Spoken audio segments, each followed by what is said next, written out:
A service of KIBMradio.com, the Internet's home for an all old-time radio.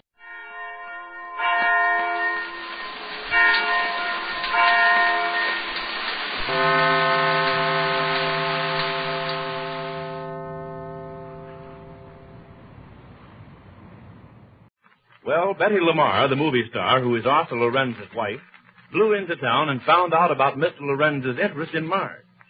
The fiery Betty is on her way to the Aces now, with a gun in her hand, and Marge is her target.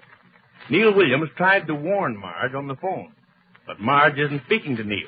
And Jane, who answered the phone, heard Neil say it was a matter of life and something she couldn't hear the other word. We pick up the Aces and Marge at the bungalow, unaware of the approaching danger.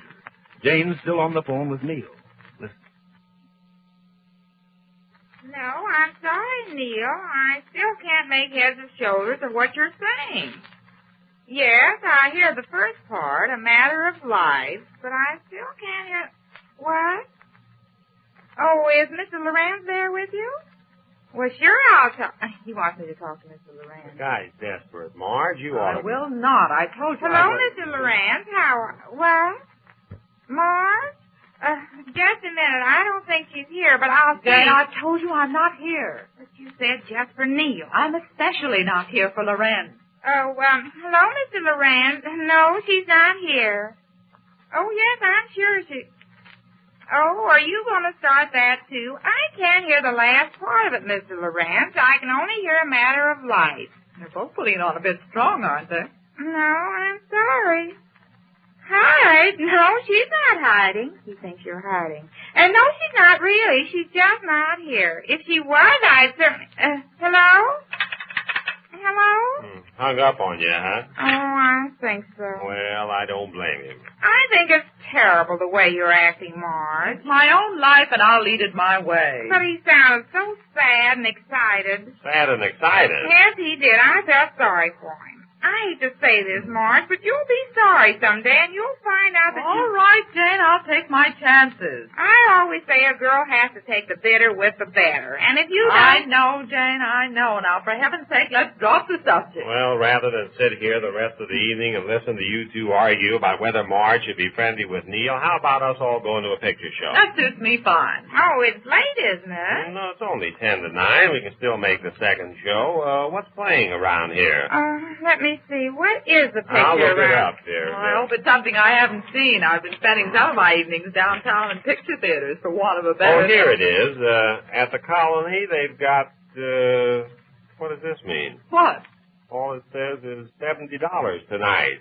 That's one of those bags. You mean they don't even mention the pictures anymore? $70. Have I seen that? It's been a long time since I saw $70. Well, let me see what else there is around What's at the here. boulevard? Oh, yes, the boulevard. Here it is. The King and the Chorus Girl. Oh, that sounds good. Oh, I saw it. Oh, you did? Yes, and it's swell. You two go. Oh, now, we're not going to leave you here alone. Oh, I don't mind. No, we won't, Marge. Oh, I don't mind at all. I just as soon stay home. I got a little mending I want to do anyhow. Well, we all want to go. Wait, I'll call up the Colony and see what they've got there besides $70. Oh, no, don't. I just as soon stay home. But you said you wanted to go to a I've picture. changed my mind. I'd rather stay home. Now, you two go ahead. See that picture? It's awfully clever. Well, if you insist on it. Oh, but we oughtn't to leave Marge here by herself. But I'm not afraid, Jane. What's going to get me? The boogeyman? The boogeyman. Remember how your mother used to say that? Yes. Oh, I used to be so scared. Mm-hmm, but you've outgrown it now. Oh, sure. You know how children are. She Yeah. used to say to me, now, Jane, she used to call me Jane. Now, Jane, you better be a good girl. The boogeyman's going to get you. And I'd get so scared. Boo. Oh. Oh, dear, that's no fair. You oughtn't to do it. All right. Get into your hat and coat and let's get going. Well, all right. Is it all right, Marge? You sure you don't Of course mind? it's all right, and you're going to like the picture. Now, you two go right ahead. Oh, somebody at the door. I thought so. Just a minute, Jane. Now, you listen to me. I'm not here. Where? Oh, Marge, why don't you speak to him? Oh, you think it's Neil? Yes, it's Neil, all right. He's following up that phone call he made before. Well, why don't you speak to him? At least have it out with him. I will not. I'm going to my room. And, Jane, you've got to tell him I'm not here. Oh, no, I don't Now, like it. Jane. Oh, all right. Go ahead. I'll tell him. I haven't anything to talk over with him, and I don't want to see him. And now, don't you two double-cross me. Because if I hear him coming back here for me, I'm going to run out the back way. All right, he won't come back for you. Isn't it terrible the way she Well, I'd better let him in, and we'd better tell him that she's out. But I hate to. He's such a nice boy. I know, but there's nothing we can do about it. Her mind's made up. Oh, Mrs. Loran. Mrs. Loran? Come in, won't you? I was coming in. Oh, that's nice. Is Mr. Lorenz over there tonight either? No, he's not there. Well, I guess he's busy with his contest. I was just reading in the paper this evening that they're going to announce the winner. Hello, Miss Lamar. You aren't alone by any chance? No, we're Why? not. What do you mean? There's a little matter I want to settle. Well, what sort of a matter? I don't know. Where's that woman? What woman? You are Mrs. Ace, aren't you? Me? Or are you? I was only here a few minutes the other night. Are you Mrs. Ace or aren't you? Just a minute. What is all this? What do you want of her? I want you to stay out of this. Out of what? Answer my question. Are you Mrs. Ace? What is that you've got there? Is that... Yes, it is. It's a gun. Is that Phil? Answer my question before I What's start. going on here? What do you mean by... I think you better stay out of this. Oh, dear. Oh, so you are Mrs. Ace. Now, I want Marge, and I want her right now. Where is she? Well, She's not here. She went to a picture show. Yeah, she went to a picture. Movie fan. That's a laugh, isn't it? What's a laugh? I'm waiting till she comes back. Well, what do you want to see her about? About plenty. What is it, dear? Why she got that gun? Because there isn't enough of Arthur Lorenz to pass around. You understand that? Arthur Loran. I don't understand it. What do you mean? Oh, now, I think you've got the wrong slant on You this better thing. just stay where you are. Well, stop pointing that gun that way. You might hurt somebody. Nobody worries about whether I'm hurt or not. But, Miss Lamar, if you'll only... I'm here as Mrs. Lorenz, if you please. Well, then, Mrs. Loran, you've got this thing wrong. Marge isn't interested in your husband. It's just the opposite. Oh, he's interested in her. Is that it? No, I meant that I'll wait here for her. And so help me, the minute she steps foot in that door, I'll kill her. Take it easy, Jane. Dear, did you hear what she Sit said? down, you. Oh, I can't. I'm so nervous. And look, I'm shaking like a thief. Sit down.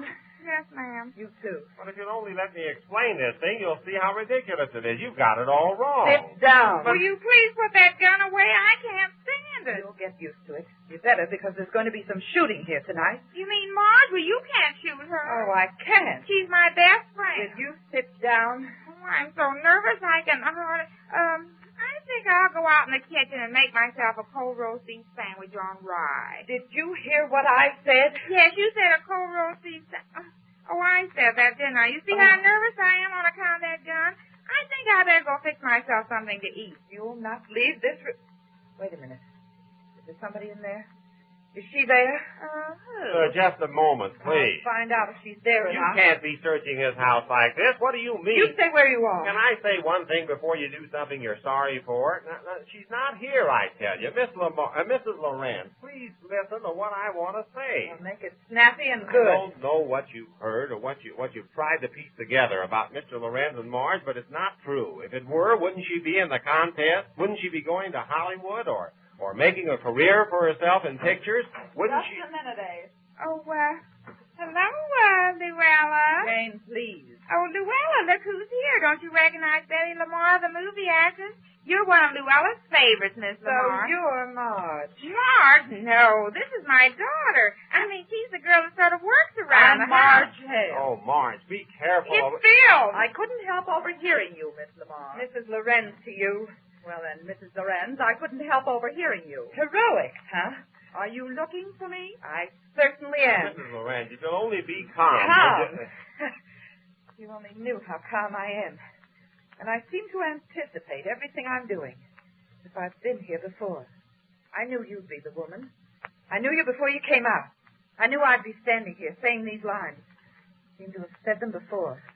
The whole thing seems so carefully rehearsed. You see, you've worked yourself up to a nervous state, and now You know why? Because for 4 years I've known this would happen. Ever since I married Arthur Lorenz, I knew that someday I'd have to do this to hold his love. And you think this is the day, and that I'm the woman, and this is the thing you have to do to hold the man you marry. You see, there's nothing to it. She's If you not... only stop For pointing that 4 gun. long years I've tried to hold on to the only happiness I've ever found. That happiness means my life. Nothing else matters. If it means killing the woman who thinks she can take him from me, I can even do that, as calmly as I stand here now. Well, why don't you? Why don't you do it and get it over with? I seem to be enjoying this, watching you squirm. Oh, was I? I'm sorry. Oh, you go right ahead. Maybe you'd like to say a few words. Well, I can't seem to think of anything you'd be interested to hear. Surely there must be something. How about that well-known speech about, even if I do kill you, I won't have his love back again? Well, how about it? It's been done, hasn't it? Sure, they all say it. I think I'll be different. Well, maybe you'd like to deny the whole thing. Maybe you'd even like to say you never saw Lorenz, that he doesn't mean a thing to you. He doesn't, I tell you. She doesn't seem to want to deny it. Oh, what good would it be if I did? None. None in the world. I'd just like to hear you say it, that's all. I'm sorry, Mrs. Lorenz. Oh, you're sorry? Yes, especially sorry for you. Save it. I don't want any of your sympathy. I've had enough of it in the 4 years that I've been married to him. My friends wouldn't tell me what I've been afraid to hear. It took me to find this out for myself. Find what out? Oh, so you are denying it. Oh, there's nothing to deny. Of course there isn't. You've got this all wrong. Mr. Lorenz only happened to take the house next door here. We only knew him casually. Oh, casually. She never went out with him. Well, twice to dinner, do you call that going out with him? Why, Jane, Anna. will you Oh, please? hush, both of you. Well, Mrs. Lorenz, what now? Marge, wait, just... Oh, at the door. Stay where you are, Mrs. Ace. Let go of me. Hurry, Jane, open it while I hold her. I am, dear. Be careful now. Go. Get out of the way, Marge. If you think this is going to settle things, Jane, you all right? Are we on time? Oh, the most terrible thing is Marge, happening. hurry up, you two. you let go of my arm. Thank heavens we got here. Betty, What have you done? Nothing yet, but if you hadn't grabbed her when I did... All right, dear. You can let go of her now after Oh, all. stop it. This is a fine time to start getting jealous. Grab that gun, somebody. Give it to me, Betty. Stay away from me. Margie, you all right? I guess so. Betty, will you hand me that gun before you do something? Stay away from in front of her, all of you. Watch out, Marge. Betty, I ask you once more. Give me that gun. There's only one person I'm going to give it to. Well, give it to me then. Will somebody do something? I can't keep this hold up much longer. Marge, move over here. Neil, get out of the way. I will not. I'll get that gun. Where I'll kill you if even so much. Now stand away from in front of her, all of you. Marge, watch out. You cannot do this, Betty. You must give me that. Don't come near me, Arthur. Don't. I warn you not give to. me that gun, I Betty. warn you. You're forcing me. Oh, it was Betty. Bill. Mrs. Lorenz, you hurt? He did it. Now grab that gun, I told somebody. you I would. He made me do it. Quick, call an ambulance or a doctor. I got her. She won't do any more shooting. Dear, do you still have to keep holding her? It's all over now. You've held her long enough. Jane, will you stop that silly... Pick him up. Put him on here. Betty, now. To think that a simple movie contest would involve the aces in such a tragedy. We learn more details when next we meet the...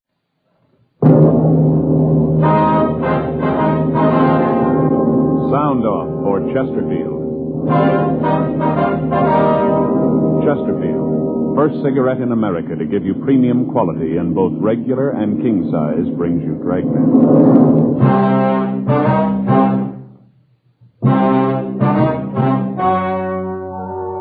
Ladies and gentlemen, the story you're about to hear is true. The names have been changed to protect the innocent.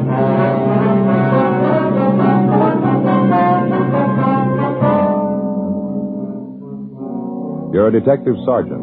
You're assigned a robbery detail. You've just rounded up a vicious gang of thieves. The heavy man is still at large. Your job? Get him.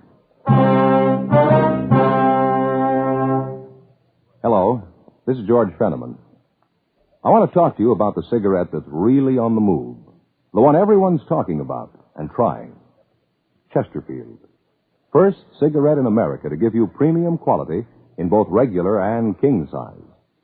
Chesterfield King Size is exactly the same quality and exactly the same blend of tobacco as Chesterfield regular size.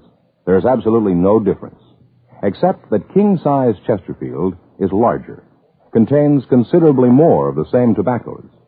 So much more it gives you a 21% longer smoke, yet costs very little more. And Chesterfield King Size contains better tobaccos and is of higher quality than any other king-size cigarette. So, sound off for Chesterfield.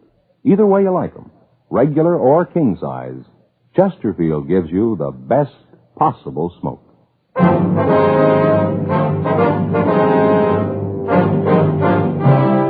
Dragnet, the documented drama of an actual crime. For the next 30 minutes, in cooperation with the Los Angeles Police Department, you will travel step by step on the side of the law through an actual case transcribed from official police files. From beginning to end, from crime to punishment, Dragnet is the story of your police force in action. It was Tuesday, March 6th. It was windy in Los Angeles. We were working the day watch out of robbery detail. My partner's Frank Smith. The boss is Captain Didion. My name's Friday. It was 2:46 p.m. when I got to room 27A. Robbery. Frank? Yeah, Joe. How about those subpoenas? Took them down to the warrant office. They're going to serve them. Oh, fine. All the follow-ups made, packages in order. That about wraps it up, doesn't it? Yeah, all but Bentley. Yeah, nothing from Mac yet. No, he said he'd call as soon as he heard anything. Yeah, be happy when we get him, won't you? He's probably the worst of the lot. Yeah. Well, according to what Mac said, he's in real trouble now. Broke. None of his friends will have anything to do with him. We'll turn him. I don't think I'll ever understand a guy like Bentley. What makes a man want to beat somebody just for the sake of beating him? Figure that we'll have it made. 32 robberies, and just about every one, Bentley's got to work over at least one of the victims. He's pretty vicious. Now we get him this time, he's through. Probably knows it, too. See, when Mac blows the whistle, probably going to be rough to take, though. Joe, I don't know how you feel about it, but I'm happy it's over. And let's face it, we were lucky on this one. The guys were gun happy. Taking any longer to get him, they'd have killed somebody, sure. Maybe so. Boy, my next day off, I'm going to do nothing but sit, not make a move. My feet are killing me. Yeah, we had a lot of legwork on this one. Not just this one, Joe, all of them. I was reading in the magazine the other day about a new kind of arch support. I got to get me a pair of them. Yeah?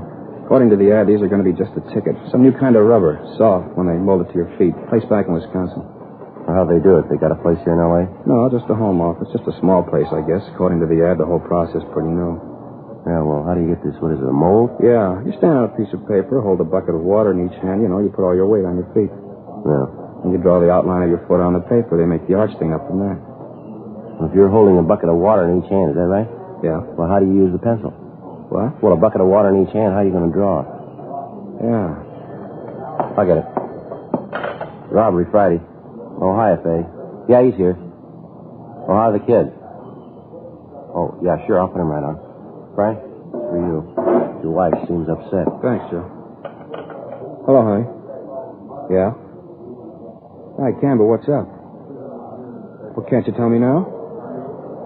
Well, why not? All right, honey, I'll be right there. Don't worry now, huh? Goodbye. What's the matter? Something wrong? I don't know. Faye wants me to come right home. Says something's going on. Couldn't she tell you about it on the phone? No, said something about the phone being tapped. We went down to the carpool and started over for Frank's house. For the past 3 months, we'd been working on a case involving a gang that had been operating in the city. During that time, they'd committed 32 armed robberies, and in most instances, they'd beaten their victims for no apparent reason. Their ruthless attitude was the most outstanding single point of their M.O. We'd successfully rounded up all members of the gang with one exception, Leroy Bentley, alias the Bull. Bentley was the known heavy man of the gang. In order to successfully prosecute and apprehend any criminal or criminals, the police officer requires the fullest measure of cooperation and assistance that he can obtain from many people, the private citizen and his own associates as well. From the ranks of the private citizen comes one important aid, the informant. The working detective knows that in many cases his most valuable assistance can often come from his informant. In this particular case, we'd received information that would lead us to Bull Bentley within a matter of days. 3:22 p.m. We arrived at Frank's home. I'm glad you're home, honey. I'm awfully worried. Oh, Joe. How are you? What's the trouble now? What's this all about this phone being tapped? Well, that's what he said. Who? The man who called. All right, now, honey, can you tell me what this is all about? I got a phone call just before I called you. It was a man. Said his name was Bull Bensler or Bentley. I didn't get it. He said that you thought you were a smart cop, but if you didn't lay off him, he was going to take care of you where it hurt the most. He threatened the children and me, too. Well, Frank, I don't know what to do. Go on. He said the phone was tapped and we were being watched. Said to tell you he wasn't kidding. He didn't have anything to lose. He sounded real mean. I'm frightened. Do you know this man, Frank? Oh, he is, yeah. We have a warrant for his arrest. Say, where are the kids? Well, Stacy's in her room playing. I called the school for Mike. The teacher said she dismissed the class. He should be home by now. Frank, I don't know. I'm worried about him. All right, lock the doors. Don't open for anybody. Joe and I will go out and see if we can find Mike. All right, I'm worried sick about him. He should have been home 20 minutes ago. All right, we're going to call the captain, Frank. Ask him to send a couple of men out, huh? Thanks, Joe. Don't worry about it, Trey. 2511, please. Yeah, robbery. Hello, Glenn. Captain there? There's Friday. I'd like to talk to him. Skipper, this Friday, I'm out at Frank's house. Frank Smith, yeah.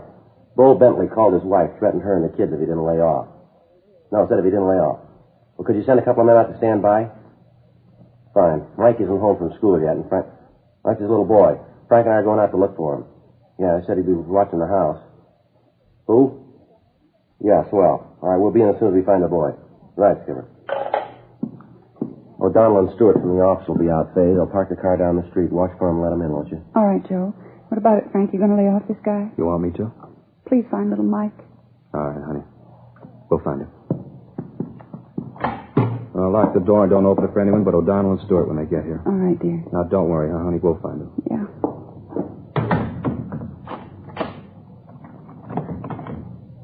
Let's go. Joe, what do you think? I don't know. Tell you one thing. Yeah? I'm scared.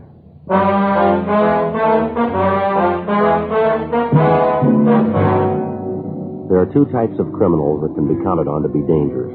The youngster who becomes easily panicked at the scene of a crime, and the older criminal who will do anything rather than go back to the penitentiary. Bull Bentley was one of these. We knew that he was more than capable of carrying out his threat. His record was one of armed robbery, vicious beatings, and kidnapping. At this particular time, he was wanted for murder in the state of Colorado. The average criminal will blame anyone but himself for his predicament, usually the police officer, and this was so in Bentley's case. He apparently thought that by getting us off his trail, he could go free. Frank and I searched the area around the house. We found his little boy in a vacant lot 2 blocks from school playing with a group of youngsters. We put him in the car and returned him to his home. Stewart and O'Donnell were at Frank's house and said they'd stay there until they were relieved. 4:36 p.m. Frank and I checked back into the office. Smith, Friday, in here. Right. Come on in. Find the boy? Yeah, Skipper, out playing with some of the kids in the neighborhood. All right. Now, what's this all about? Well, this bunch we just cleaned up? Yeah? Bull Bentley called Frank's wife and told her that if Frank didn't lay off of him, he was going to get to him through his family. What do you plan to do? Well, no choice. Get him before he can do anything, I guess. Frank? Yes, Skipper. You like to be taken off this assignment? No, it's a personal matter. It's up to you. We'll see that your house is covered when you're not home. You keeping the boy away from school? Yeah, Captain, until this thing's over. You got any ideas where you can pick Bentley up? Well, we've covered all the places he's known to hang out. Want any help? No, not right now. Just find him fast. Well, you know he's in town. Figure he's going to stay here? Well, we don't think he's got much choice. We figure he's broke, he's hot. None of his friends will take a chance on putting him up. He's going to need money. Better cover the bus depots, train depots, alert the airport detail. Get a couple of 100 mugs printed up on him. Distribute them to the beat men and radio cars. Contact Captain Hamilton, intelligence. He might be able to come up with something. Our informant said he could turn Bentley for us in a week. A week's a long time, Joe. I know. You've covered all his hangouts. All of them. Nobody's seen him in a couple of days. Just seemed to drop out of sight. Big town, a lot of people. Sometimes you don't realize how big till you start looking for one man. Yeah. Want to get in touch with the boys in the press room, give them the story, see if they'll carry Bull's picture. See Jack Ricketts, he'll put the picture on suspects wanted. We'll get started on it right now. You got a silent number, haven't you, Frank? Yeah, it's unlisted. How'd Bentley get it? It had to come from somewhere. Joe and I were talking about that. You know pretty much who we'd give the numbers out to. About the only one we can figure that'd be in a position to give it to Bentley is Harry McLeod. Your informant? Yeah. How long since you've heard from this McLeod? A couple of days.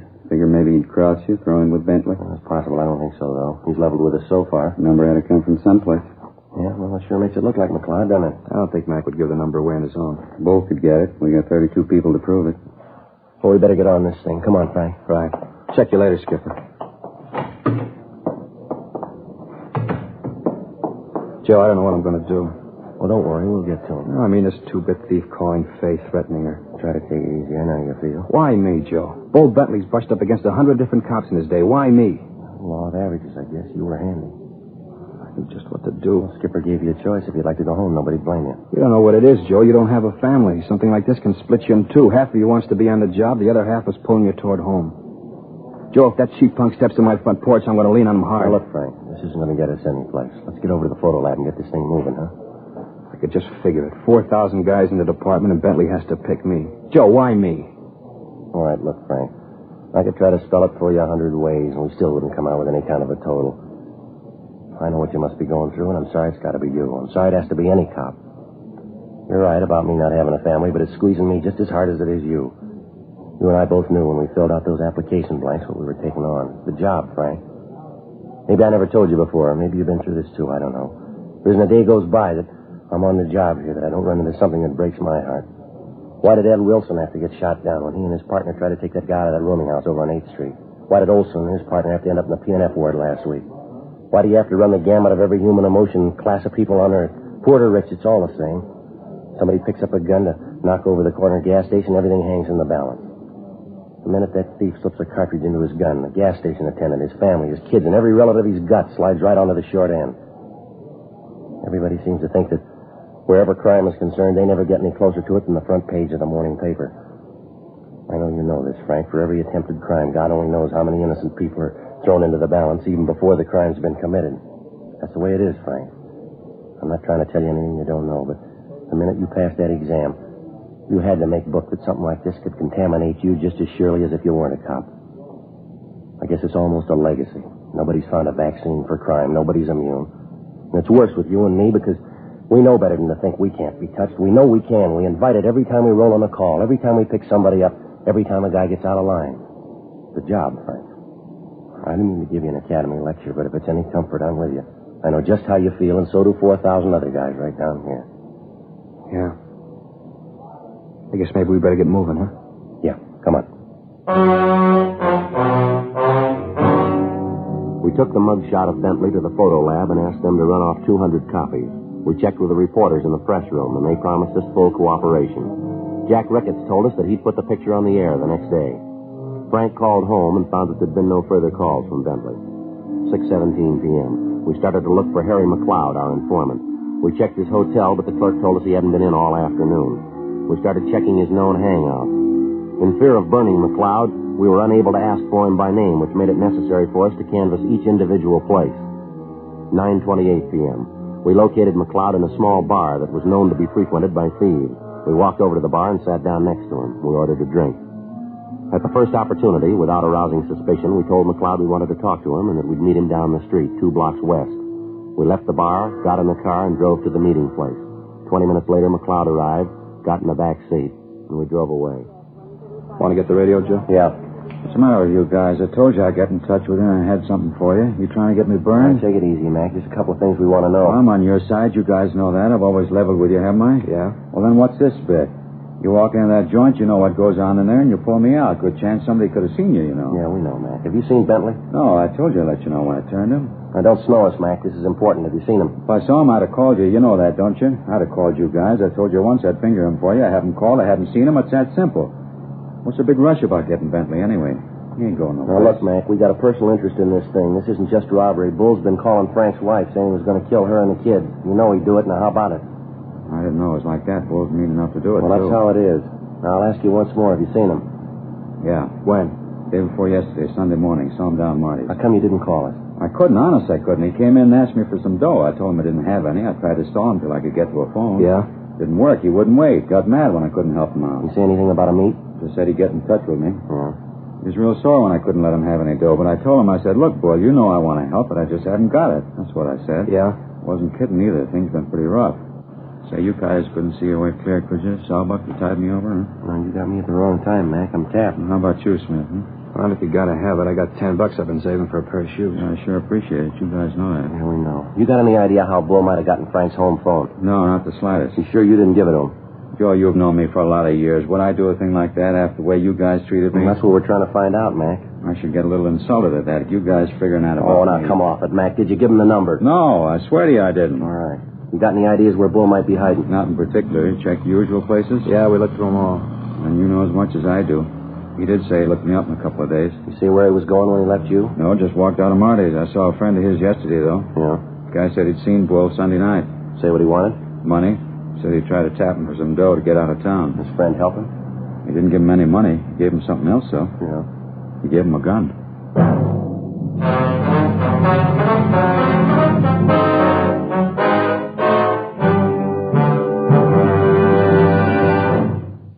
You are listening to Dragnet, authentic stories of your police force in action.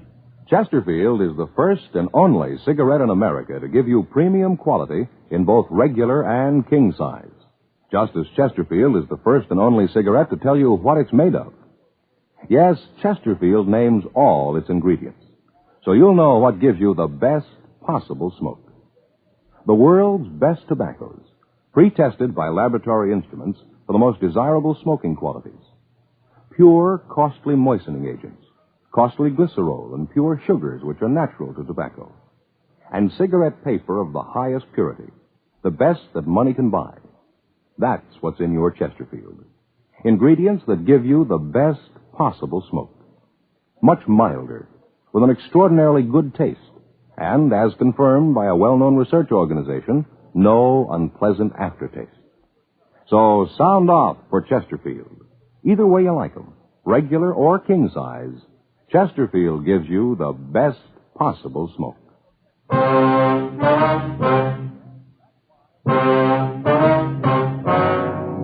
Before we left Mac, he furnished us with the name of the man who'd given the gun to Bull Bentley. We recognized the name Dave Slater as a small-time hoodlum who'd do anything to make $1 as long as he himself was reasonably safe in doing it.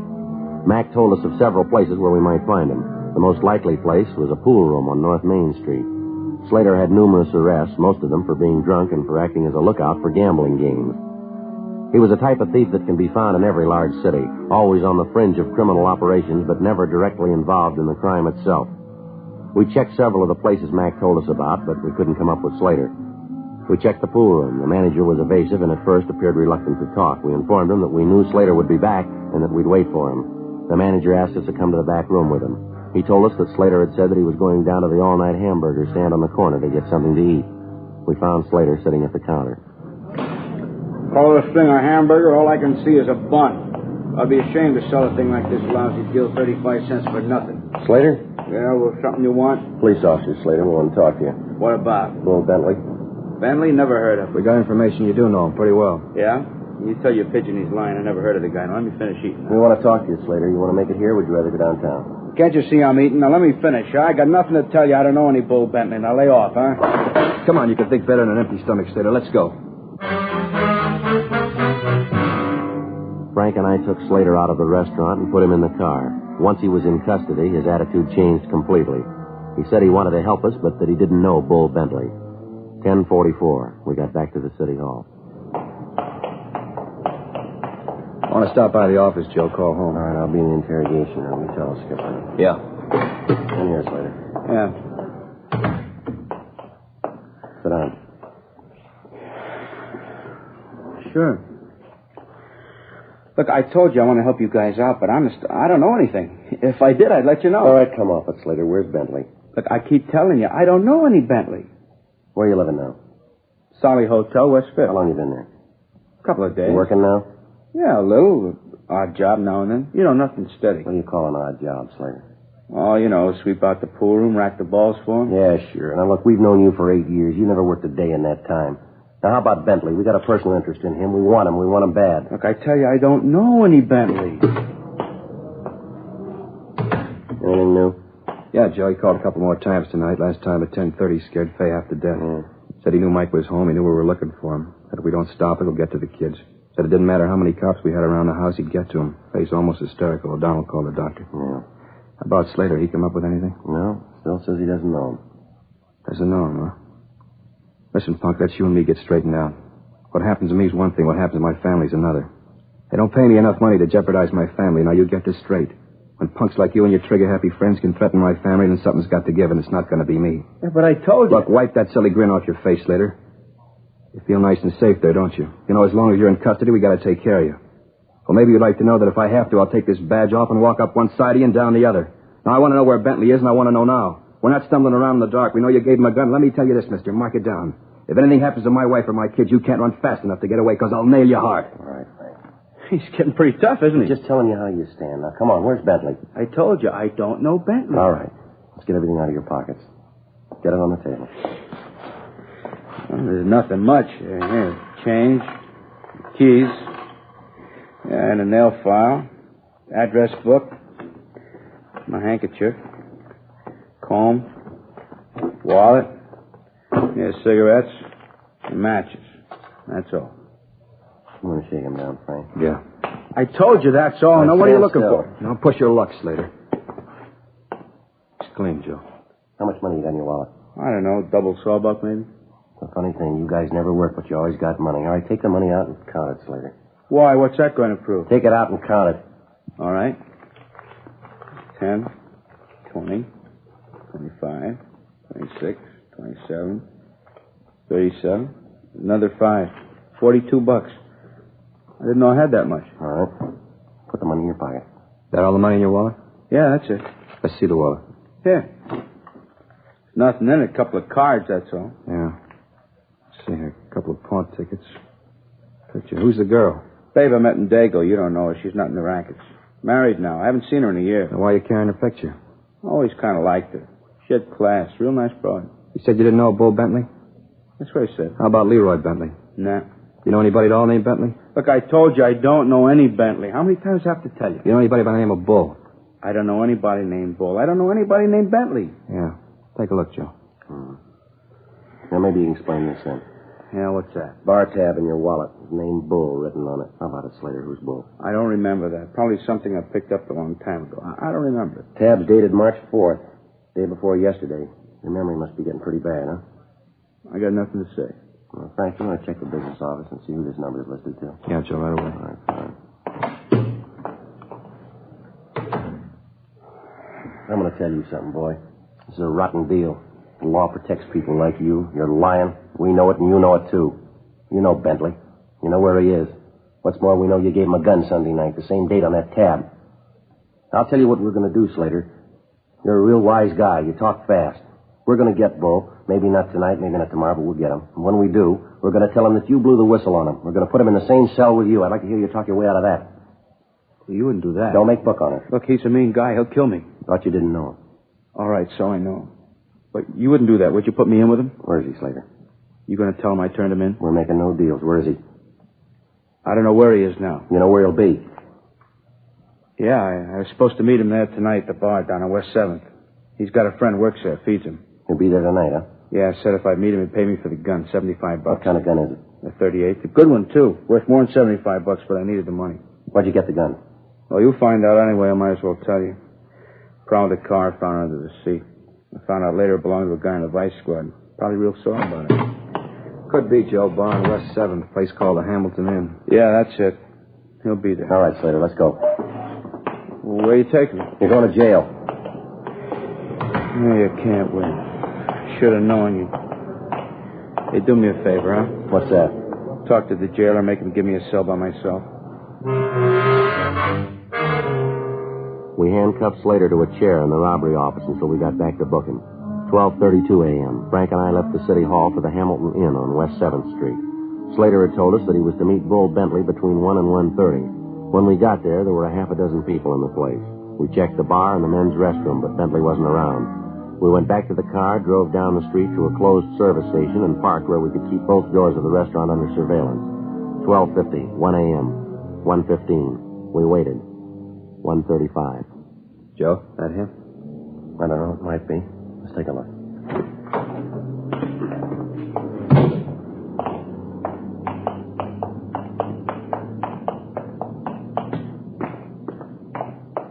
All right, you want to take the side door? I'll try the front. Right. All right.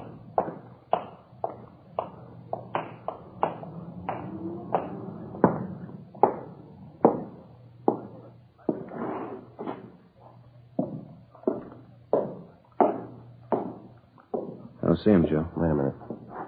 That him? Going in the phone booth back there? Yeah. Come on.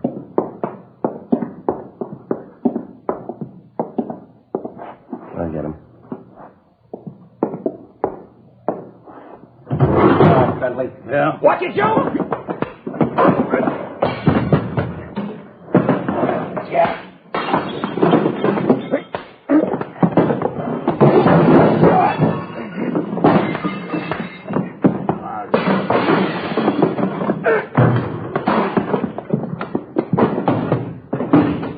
Watch it, Frank.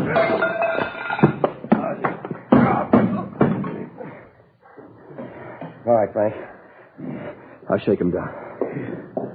Who told you? Who blew the whistle? That bum McLeod, it was him. He was the only one who knew. He give you my telephone number?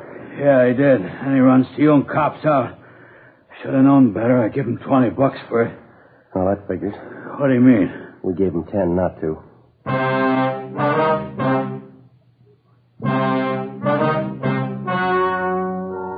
The story you have just heard was true.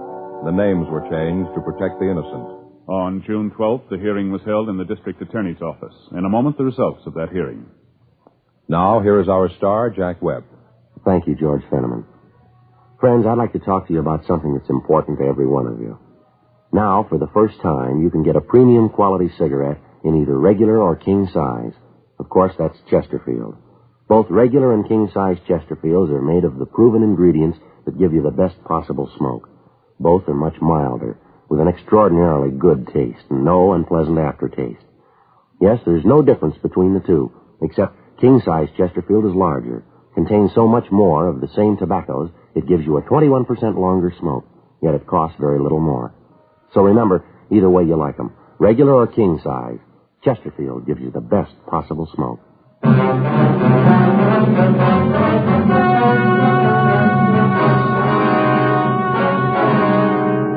Leroy W. Bentley was released to the Colorado authorities for prosecution on a charge of murder. A hold was placed on him for the state of California in the event he is paroled.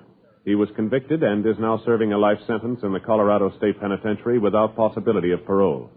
Although David R. Slater was guilty of aiding and abetting a felony, a complaint could not be issued due to the fact it could not be proved that Slater knew Bentley was an ex-convict when he gave him the gun. He was filed on for petty theft in Division 7. He pled guilty and was sentenced to 90 days in the county jail.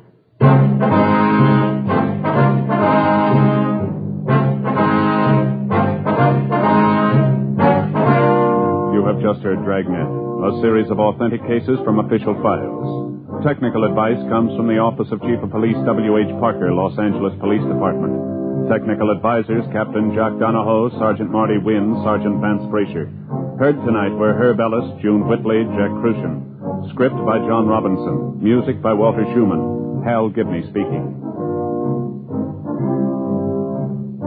These great programs sound off for Chesterfield. Radio. Dragnet, the Dean Martin and Jerry Lewis Show, and every weekday Arthur Godfrey time. On television, Dragnet, Gangbusters, Arthur Godfrey and his friends, and the Perry Como Show. Tomorrow, you'll want to sound off for Chesterfield, because either way you like them, regular or king size, Chesterfield gives you the best possible smoke. Chesterfield has brought you Dragnet, transcribed from Los Angeles.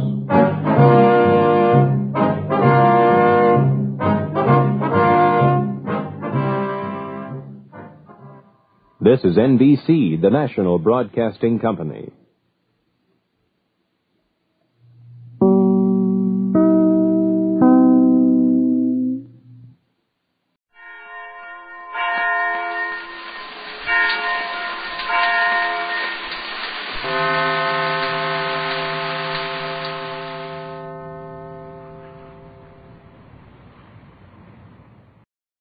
Ladies and gentlemen, the American Broadcasting Company brings to its entire network one of radio's most unusual programs.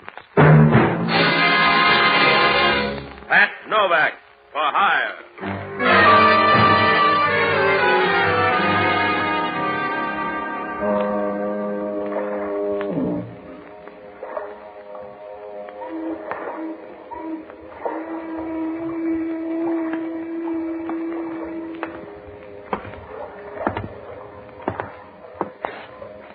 Sure. I'm Pat Novak. For hire.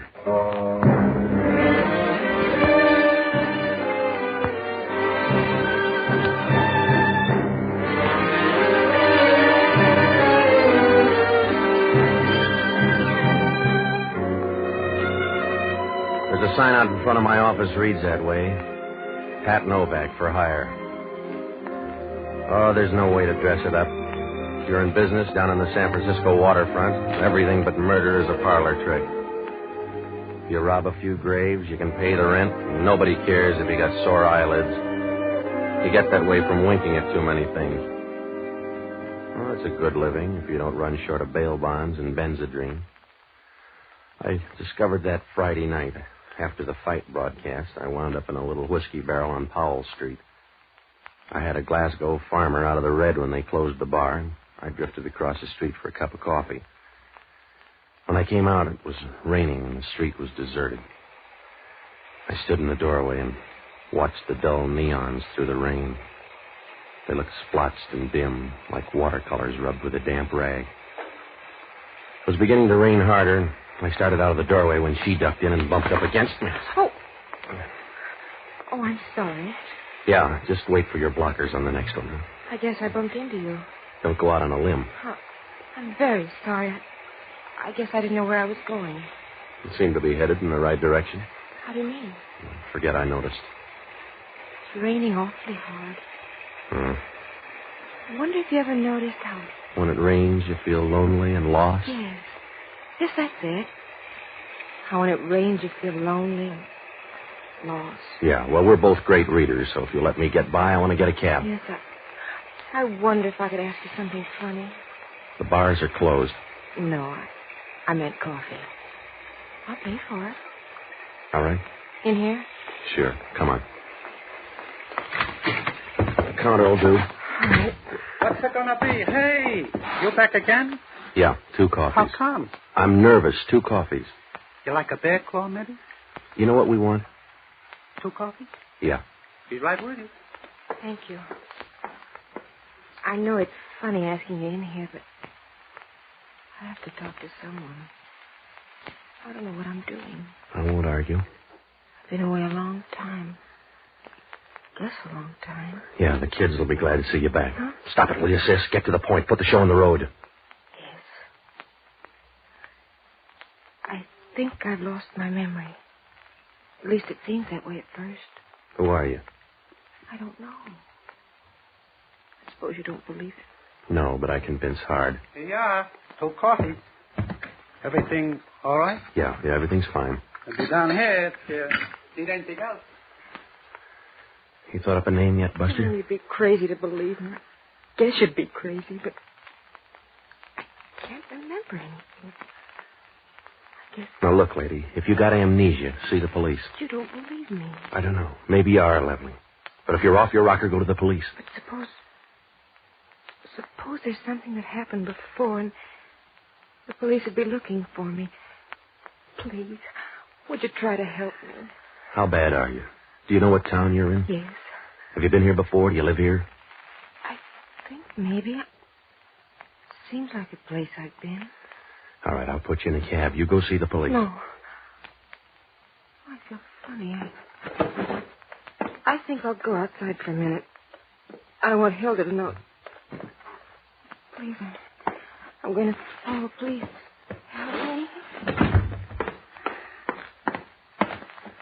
Mister, your girlfriend's on the floor. Yeah, any suggestions?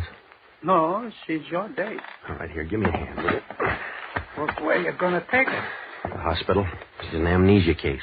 I hope your memory's good. Huh? You'll need it for answers. Your girlfriend's passed out for good. Don't tell me. Feel her pulse, mister. You're gonna have to start over because she's all used up. Oh, that's good. You got a wailing wall? Sure. Use the counter while I call homicide.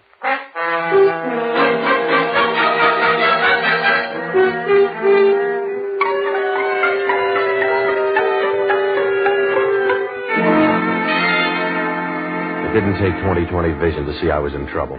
Maybe it was an accident. Maybe it wasn't. I didn't have any idea why she keeled over there, but with a figure like hers, I knew it wasn't old age. That call to homicide meant Hellman was going to be in the picture soon, and then I'd stand about as much chance as a cornfield and a stone quarry.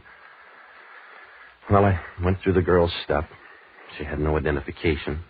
There were a couple of snapshots of her, but no name. I told the waiter my name and where Hellman could find me.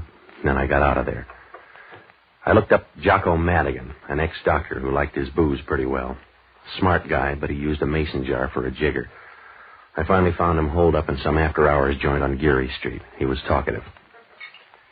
Hello, Patsy. A small jug for Mr. Novak, waiter. I want to talk to you, Jocko. Patsy, you shouldn't be here. It's after hours. Yeah, look, Jocko, I need some help. What do you know about amnesia? Oh, a temporary blessing. I thought I had it myself once. Oh, stop it, will you? But it just turned out to be a case of bad bourbon. A peasant's drink, I've decided. Get up the street level long enough for me to talk. I'm in trouble. Yes? I met some blister tonight who took a dive after 1 cup of coffee. Oh, I see. She had amnesia, or she thinks she did. Oh, she's dead. Why worry about amnesia? It's a minor ailment. Because Hellman's going to think I had something to do with it. She picked out my lap. Don't you see how it's going to add up? I have high hopes. I got to do something in a hurry. Was she a nice girl? Yes, I guess so. How come you met her? Well, what difference does it make? Tell me about amnesia. Could she phony it? Maybe. Not for long. What makes you think she did? I don't know. She acted like a butterfly with a jag on, and she headed straight for me. It just doesn't add. No. What cell block can I find you in? You can get off your spine and go to work for me. You know the hospital circuit. Hit them all and find out everything you can about recent amnesia cases. Well, how far back do I go? Until you find one that jives with this girl. It's impossible. Where do I start? I feel like Noah when they told him to beat the flood. She's blonde, blue eyes, expensive clothes. How big? Just the right size for a good dream. Start checking now and give me a ring at my place. No identification? None. She only said one thing when she fell. Oh, something crude? No, she mentioned a gal by the name of Hilda. That should be easy to trace. Sure. Just look it up in the phone book. You will find it somewhere between Hellman and homicide. Right, lover?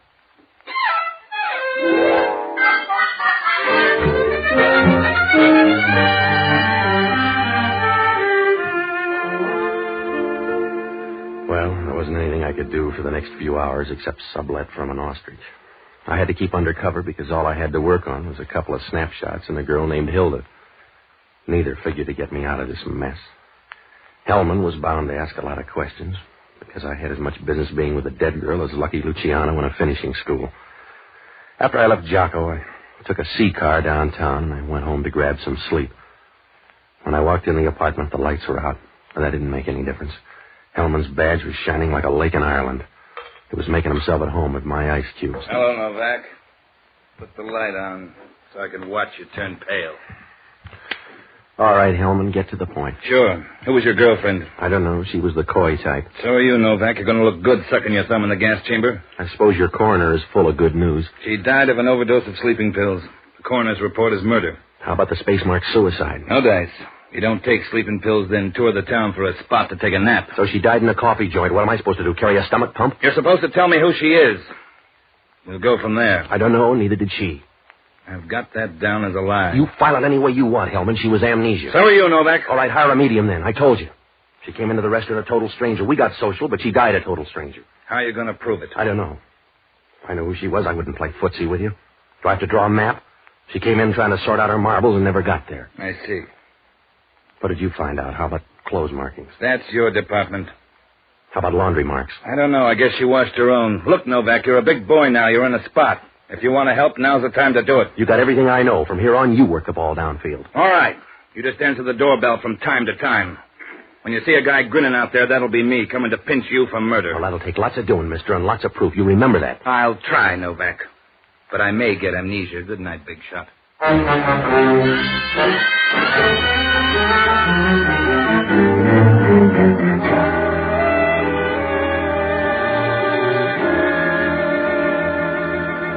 When Hellman left, I backed into my headache and went to bed. Oh, sure, I was in a spot now. The scorecard said murder, and I was the medalist on the first round. If the police didn't know who she was, that meant she had no record we could work on. I still had the funny hunch about that gal pulling a phony. But if it was phony, I was worse off. I had all the best arrows in town pointing to me, and once Hellman began to build a case, I could throw away those vacation folders. I slept until about 9. The phone began to ring, and I rolled over expecting to hear Gabriel on the other end of the line. It was just Jocko. Hello, Novak talking. This is Jocko. I've been working all night. We'll build a monument later. What'd you find out? The morning paper says the girl was murdered. Yeah, Hellman gave me a preview. What'd you find out at the hospitals? I've got a complete list of amnesia victims. I know more lost souls than a Hong Kong bartender. Yeah? Most of them men, trying to get away from the little woman. Well, you're a big help, Jocko. Don't hang up till you hear about the girl. Go ahead. Nothing on file for the last 8 years. In 1941, a 17-year-old girl walked out of California General Hospital. She hasn't been heard of since. How's the description? Oh, it fits like last year's bathing suit. She was Marcia Halpern, the daughter of Emery Halpern. Yeah? Who's he? A pocket-heavy guy down on Montgomery Street. I'll get right down there. Thanks, Jocko. You saved my life. Well, I hadn't intended to go that far. See you later.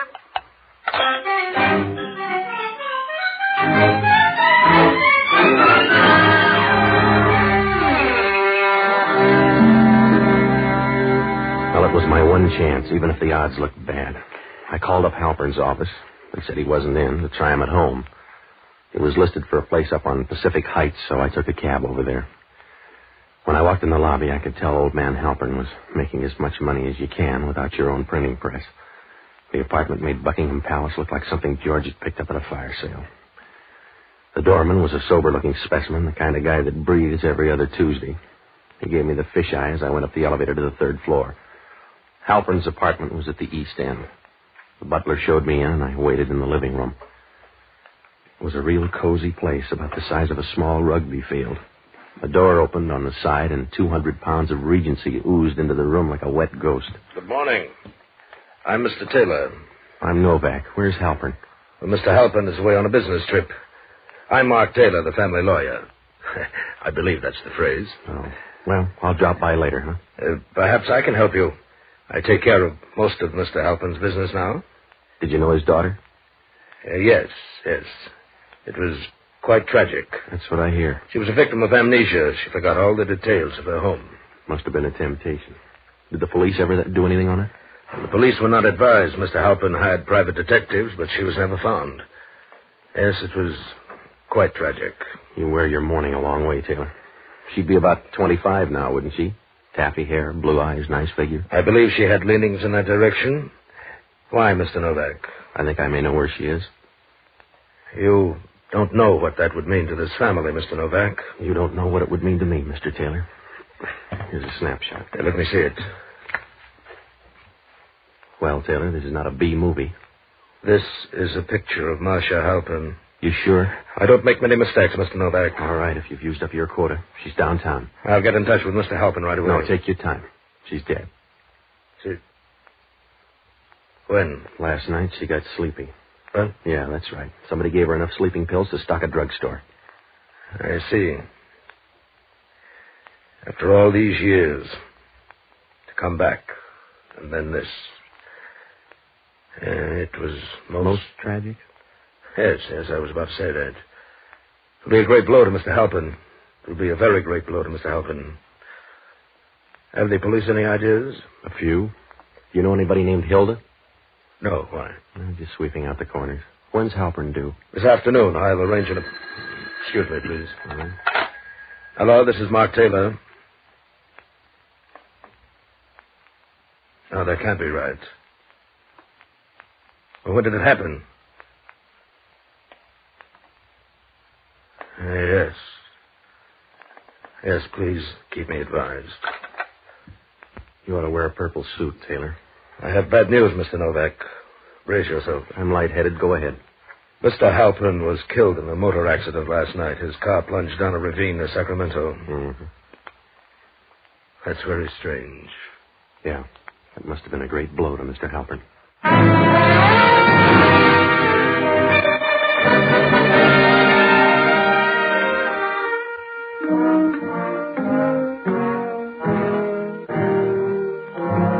I left there and went downstairs. All the way down, I had the funny feeling that something was wrong. The way a person feels when he goes into a doctor's office with an incurable disease. It may have been Taylor. I don't know.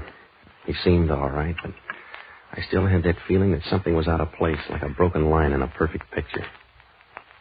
I crossed the street and called Hellman. It was too early in the day because he was as sad as a tap dancer in moccasins. Hellman talking. This is Novak. How's the case? You look better every minute. How's the identification? We're moving slow. So far, we know she's a woman. That's right. Her name's Marcia Halpern. She disappeared in 1941 with amnesia. San Francisco? Yeah. She's the daughter of Emery Halpern. We'll check with old man Halpern. You better send your best man because he rolled a car and killed himself last night. Where? Sacramento. I got news for you, too. Yeah? We got a statement from that waiter. Who wrote it? He says you brought that girl in for coffee. Also, you were nice and chummy. I knew her for 5 minutes. With you, that's a lifetime. The guy said you were good friends. That's the way our story's going to read. You suit yourself. I'm busy. Yeah? Where you going? Same place you are, Hellman, Sacramento.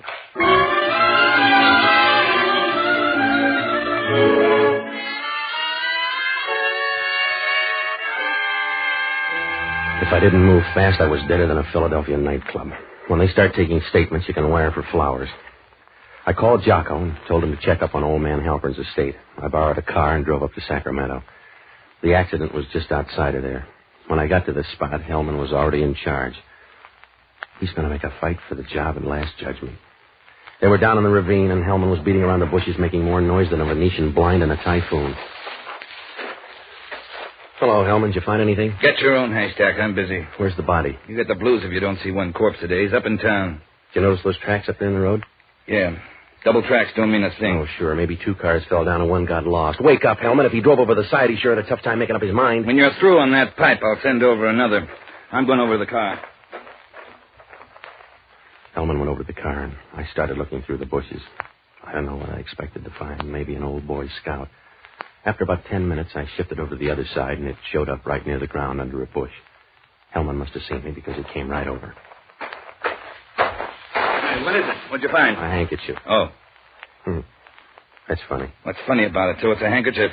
The old man had a nose, didn't he? Well, he must have loved it then. This hanky's loaded with perfume. Take a whiff here. Yeah. Recognize it? Sure. I don't know about you, but I smell a rat.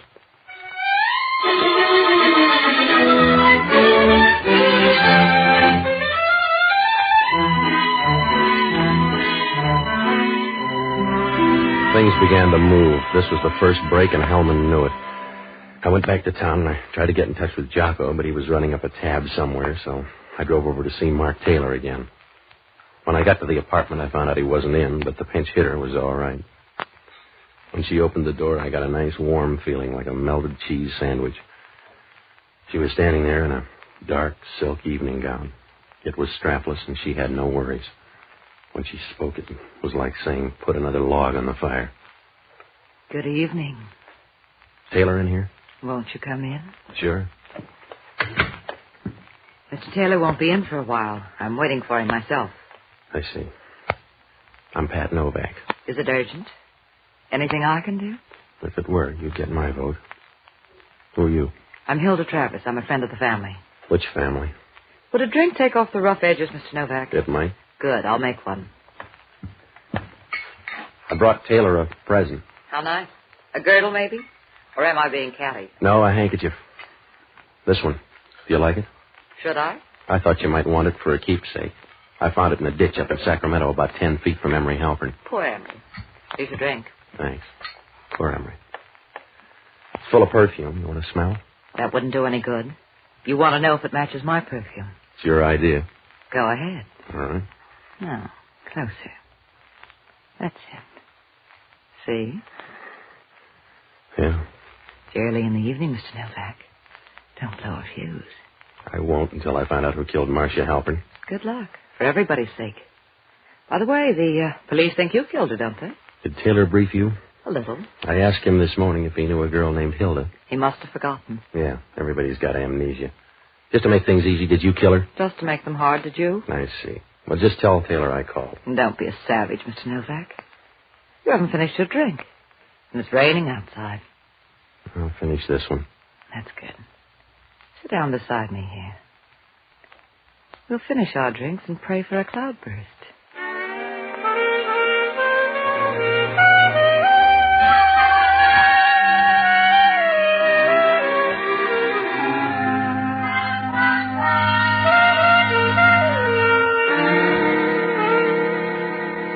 She turned out to be an old-fashioned girl.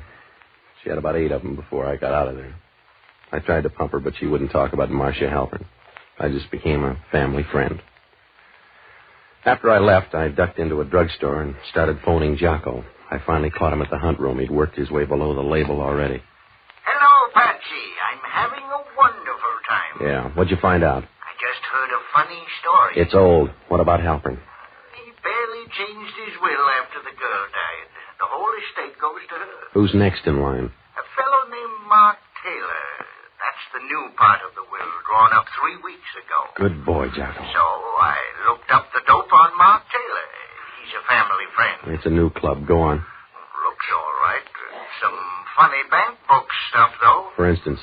Well, he drew $3,000 out last month for a Lisbon passage. A girl named Helen Dupre.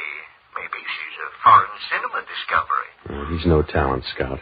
Meet me down in Homicide in 10 minutes, Jocko. If we're lucky, we'll show Hellman something. What? How to draw to an inside straight. Hurry up and don't stop for a bracer. Well, just don't smell my breath. See you soon, Robert.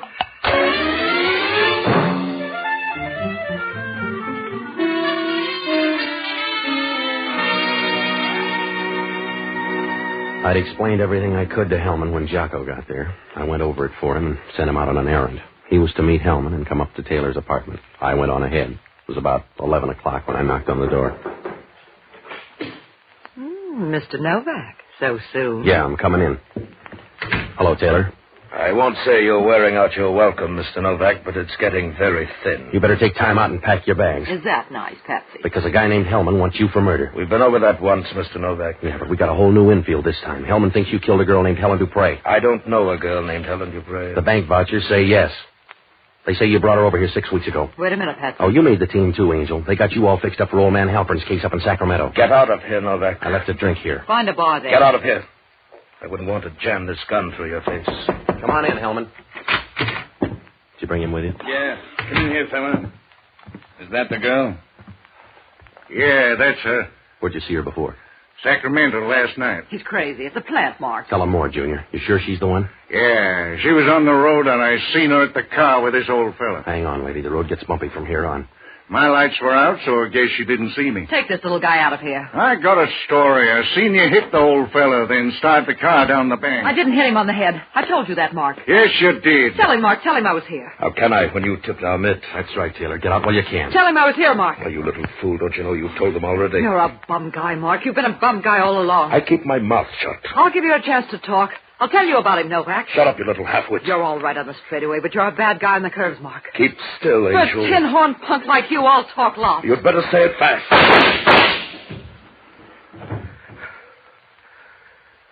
Yeah. You get any prize in the house, Taylor. Take your choice. Are you working for a living, Hellman? Yep. All right, then, let's go. Yeah. See you downtown, Novak. Is she all right, Jocko? I'm out of practice. Well, Patsy, You like it this way, baby? no complaints.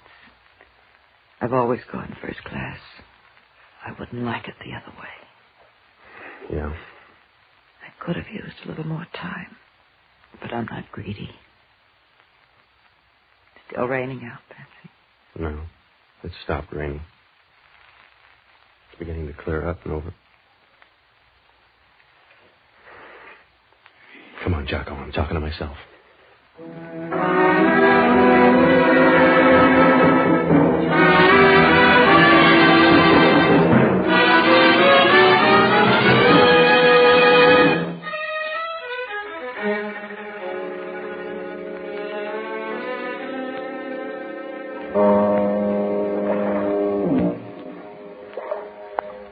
Well, it seems that Marcia Halpern was dead for years.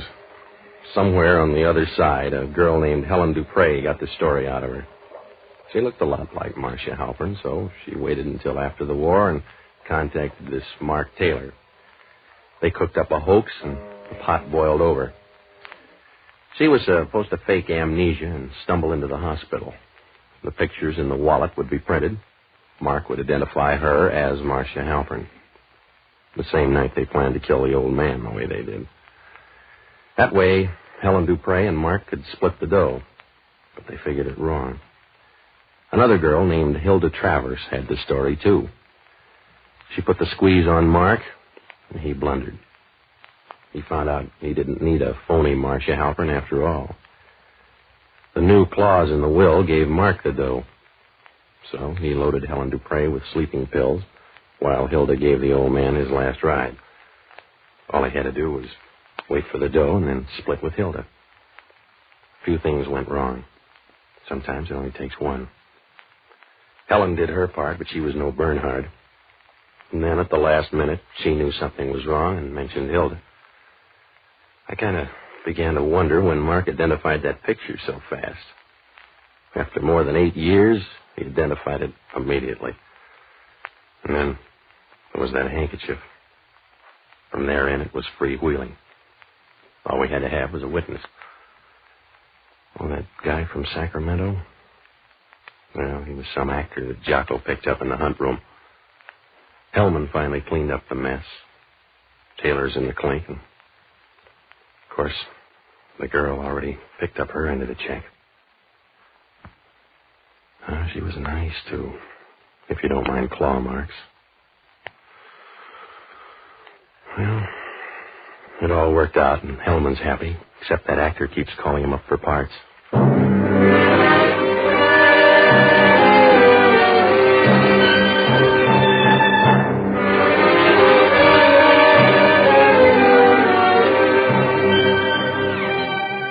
American Broadcasting Company has just brought you the third of a new series, Pat Novak for Hire, starring Jack Webb. Jocko Madigan is played by Jack Lewis. Inspector Hellman is played by Raymond Burr. Music was composed and conducted by Basim Ablum.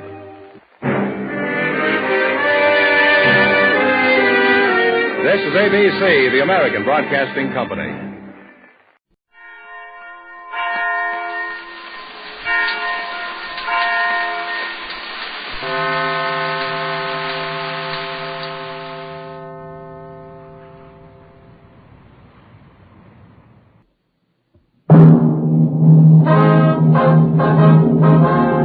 Sound off for Chesterfield. Chesterfield, first cigarette in America to give you premium quality in both regular and king size, brings you Dragnet.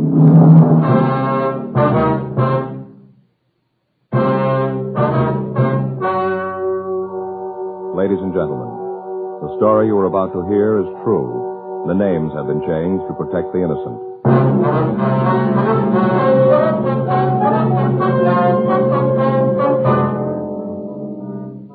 You're a detective sergeant. You're assigned the homicide detail. A nightclub manager has been robbed and killed. The killers made good their escape. Their identity is unknown. Your job, get them.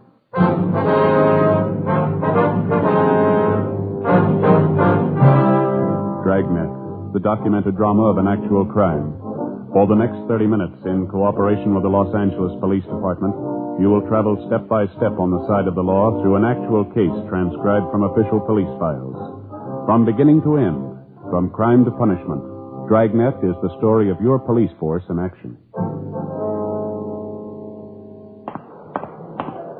It was Wednesday, April 7th. It was warm in Los Angeles. We were working the day watch at a homicide detail. My partner's Frank Smith. The boss is Thad Brown, chief of detectives. My name's Friday. I was on the way back from R&I, and it was 1:46 p.m. when I got to the interrogation room. Find anything? Oh, they're checking it now. Mr. Seaton? Yes, Sergeant? I wonder if you'd mind going over all that happened just once more. You might have forgotten something, some little thing that might help us here. All right. Where do you want me to start? Where I came in this morning? Yeah, that'll be fine. Well, I came into work about 8:30. Is that the time you usually get there? Yes, sir. Depends what time I catch my bus. Usually it's about then, though. Was Mr. Kelby there then? Yeah, he usually gets in around 8 or so. Comes in, looks the place over. You know, checks the register, liquor supply in the bar, stuff like that. Mm-hmm. Then he goes to his office to count the money for the night before, get the deposit slip ready for the bank. That's what he was doing this morning when they came in. You see him come in? Yeah, I was in the kitchen when those two men came in. Mm-hmm. First, I thought they were salesmen, and both of them were dressed kind of nice. A lot of salesmen come in to see Kelby that time in the morning. I didn't figure anything was wrong. They say anything to you, these men? Well, no, not at first. They just stood there looking the place over. I went on peeling my potatoes. Then I heard one of them say that he guessed they might as well get it over with, and that's when they pulled the guns and told me it was a stick-up. Mm-hmm. Go ahead.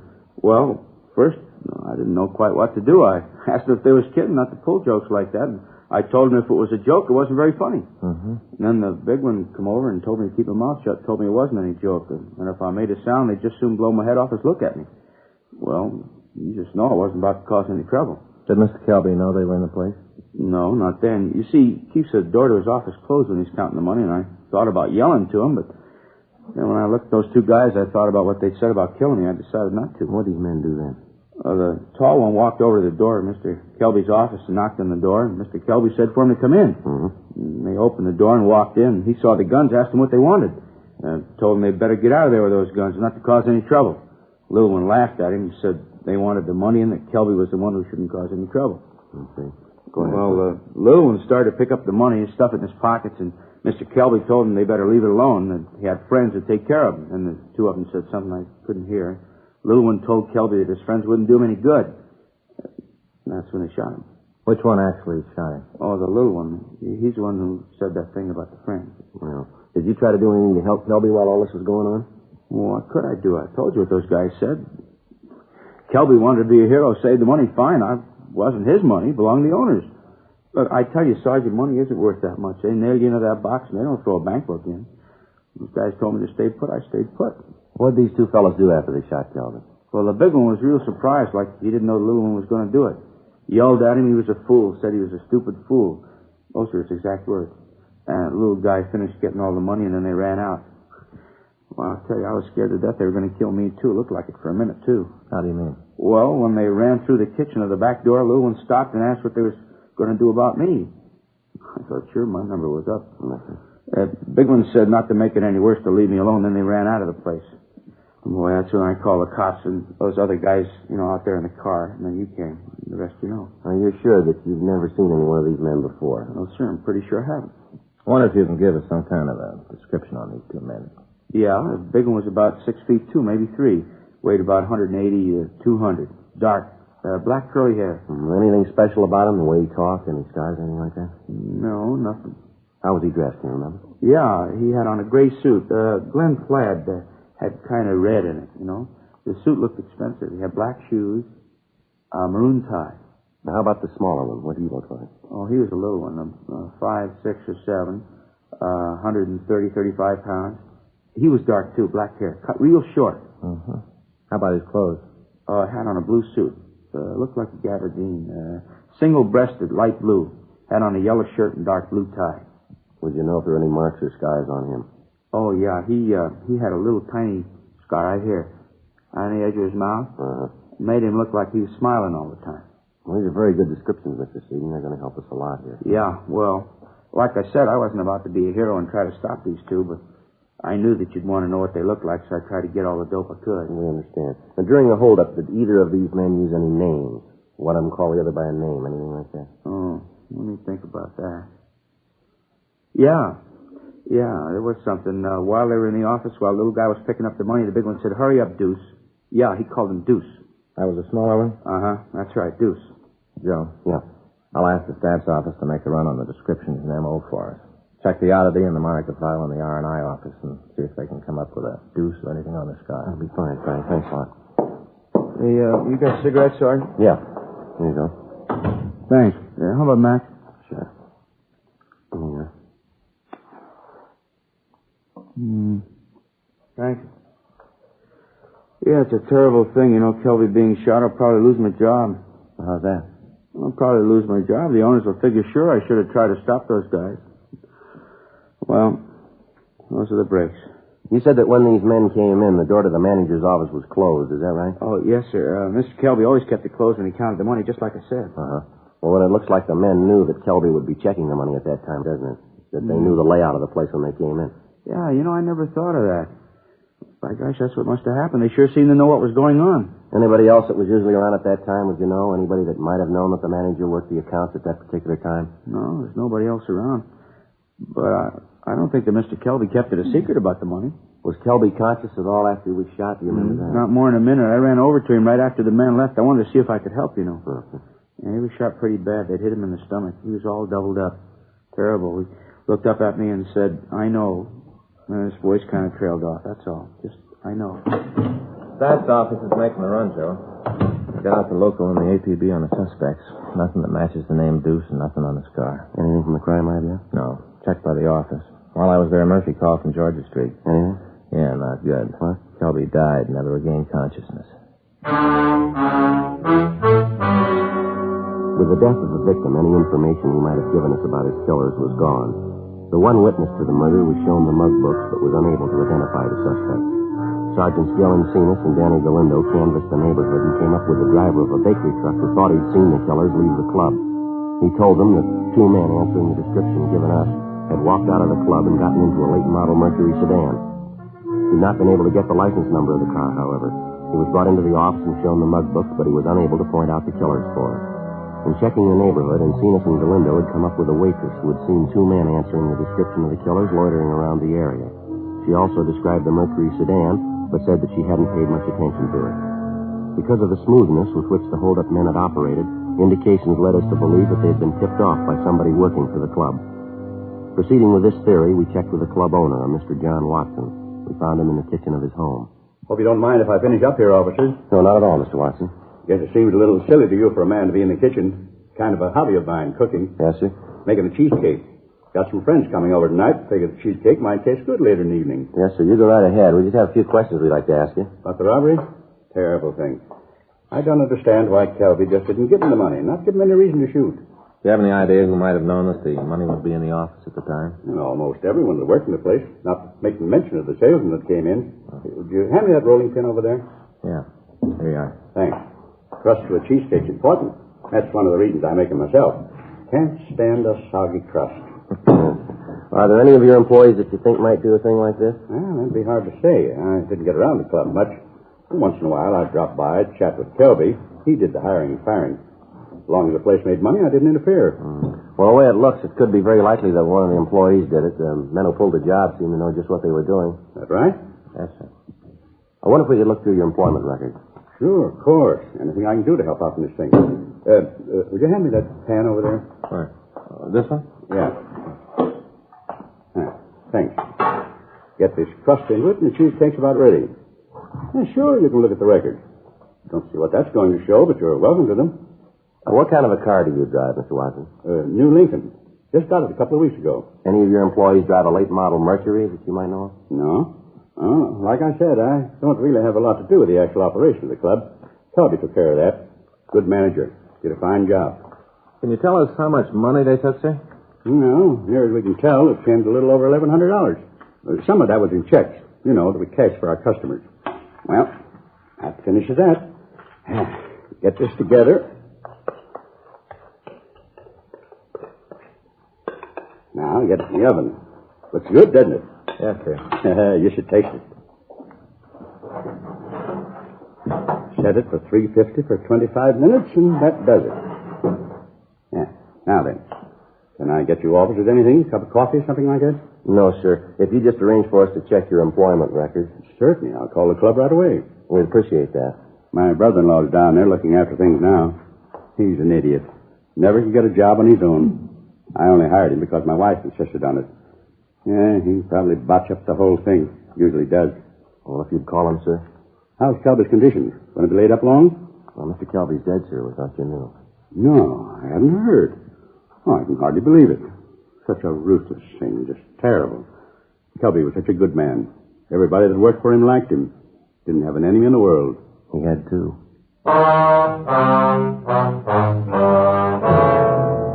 We went back 5 years into the employment records of the club. There were over 200 names. Each of them had to be checked out. Frank and I spent 2 months running them down. In all instances, the people interviewed had alibis, or else they could explain their action at the time of the robbery and killing. In each instance, if the person owned an automobile, it was checked. A broadcast and an APB had been gotten out on the late model Mercury seen at the club, but there had been no answers. No replies had come in on the descriptions of the two suspects. June 17th, we were checking out the last 3 names on the list. One of the 3, a David Adams, listed a rooming house on West 34th Street as his home address. We checked with the landlady, a Mrs. Elvia Collins. Adams? Sure, he lives here, second floor front. Wonder if we could talk to him, ma'am. Sure, got no reason to say you can't. Come in. Thank you, ma'am. He's in right now. I went out about an hour ago. Said he had to lead on a job, and I sure hope he gets it. He's a couple of months behind in his rent. Sit down. Just take any chair. Thank you, Miss Collins. You officers like anything? Mint on the table there. Help yourself. No, thank you. Adams give you any idea when he might be back? No, he didn't say right out. I expect he'll be here by 6. How's that, ma'am? That's when we serve dinner. Mr. Adams hasn't missed more than 4 meals since he's been living here. What does Adams look like? Oh, little man. Sort of like my first husband, little dried-up man. Well, how old would you say he is? Well, I know exactly. Baked his birthday cake last Wednesday. 46 candles and 1 for luck. About how tall would you say, ma'am? 5'6" or so. How about his weight? Maybe 120, and that'd have to be soaking wet. He's a real little man. Is he dark or light? I beg your pardon? His hair, is it dark or light? Oh, light. A real silky hair. What little there is left of it. Funny the way he combs it. Never could figure it out why a man would comb his hair that way. What's that, ma'am? Well, you see, he's only got a little bit of hair on one side. He lets it grow real long, and then he combs it all the way over the top of his head, so it'll look like he's got a lot of hair. He really doesn't, though. He's silly. He's pretty vain about other things, too. Does he have any friends in the building, Miss Collins? Well, there's his 2 cousins. They've moved, though. How long ago did they move? Let's see. Must have been about 2, 3 months ago. Yes, that much, anyway. Well, what did these 2 cousins look like, Miss Collins? Can you describe them? You just bet I can. I had a lot of trouble with them 2, always drinking. First one, he was a big one. 6 feet, anyway. Had dark hair. Weighed maybe 200 pounds. Miss Collins, how about his complexion? Dark. Anything outstanding about him? Well, now, what do you mean outstanding? Well, I mean anything about him that struck you as being different, maybe. Anything that attracted your attention, something like that? No. Well, what about the number 2 man? How old was he? Oh, he was a little younger. 35 or maybe 37, around there. Well, how tall would you say he was, Miss Collins? Well, he was a little man. 5'6" or 7. How much do you figure he weighed, would you know? 130 pounds or so. How about his complexion? Dark. Just like the other one. Anything outstanding about him? Scars, tattoos, maybe anything like that? Yes, he had a scar. Right on the corner of his mouth. Made him look like he was smirking all the time. It was a real dirty look. What are these men's names, Miss Collins? Well, now the big one was called Al Evans. Uh-huh. The little one's name was Bill Evans. They was brothers. Did they have a car? Oh, yes, a late one. It was real pretty. You know what make it was? No. No, I'm sorry, but I can't tell one kind from another. Sure was a nice-looking one, though. A lot of chrome all over it. Do you have any idea where they might be now, where they moved to? No, I haven't.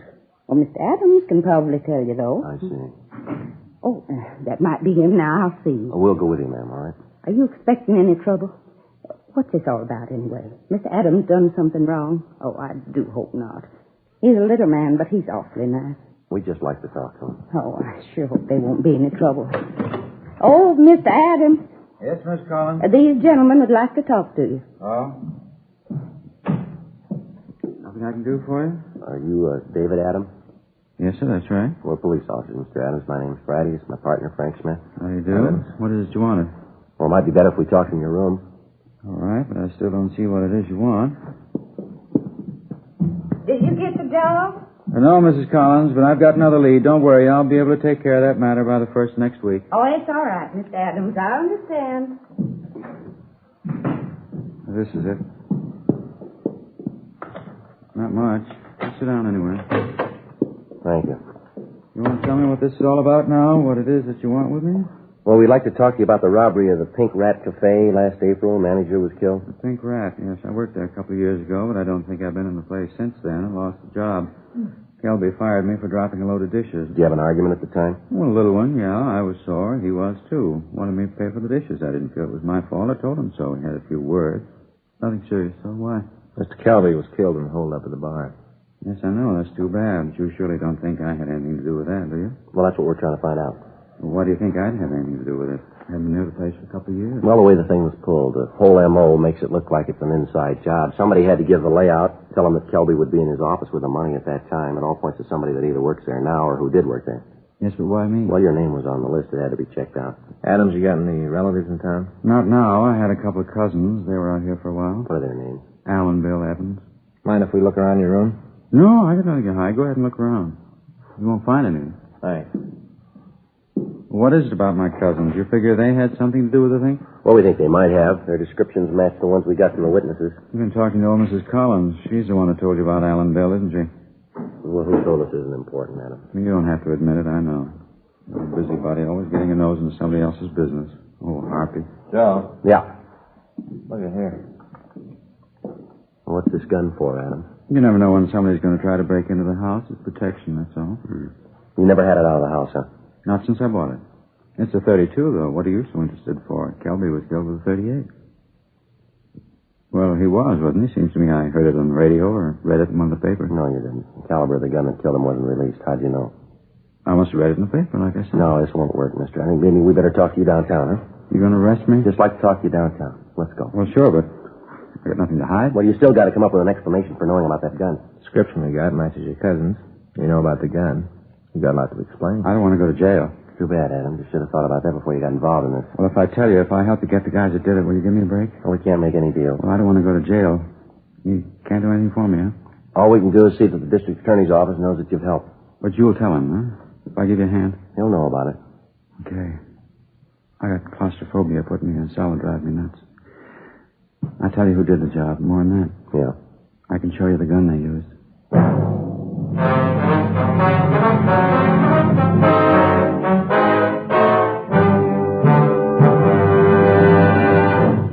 You are listening to Dragnet, the authentic story of your police force in action.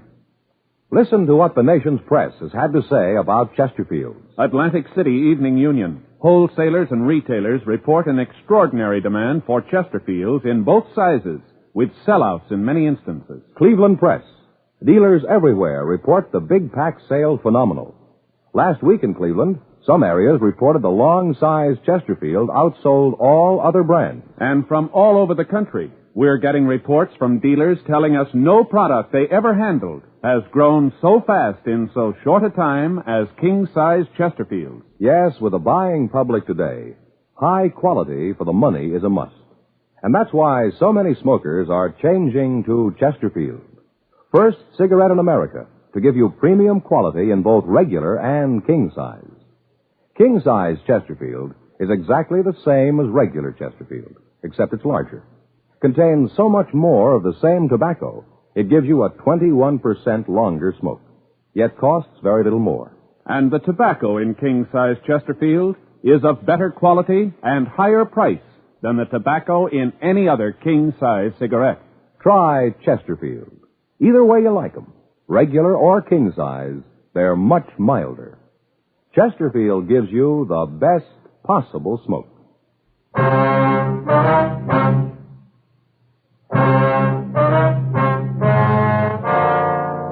We took David Adams back to the office and checked the gun with pawn shop records. It was clean. We printed him and checked him through R&I. We took him over to Westlake Park, and he showed us the approximate place in the lake where the gun had been thrown. He explained that his two cousins had talked him into helping him with the robbery of the club. He also said that as soon as he found out that there'd been a shooting, he'd washed his hands of the entire affair and told them that he'd have nothing more to do with it. The loot from the robbery had been divided between the two cousins, Adams taking no part of it. It took us 2 hours of searching before we were able to find the gun. It was turned over to Russ Camp in ballistics. He fired test shots from the gun, and comparison with the death bullet showed that it was the murder weapon.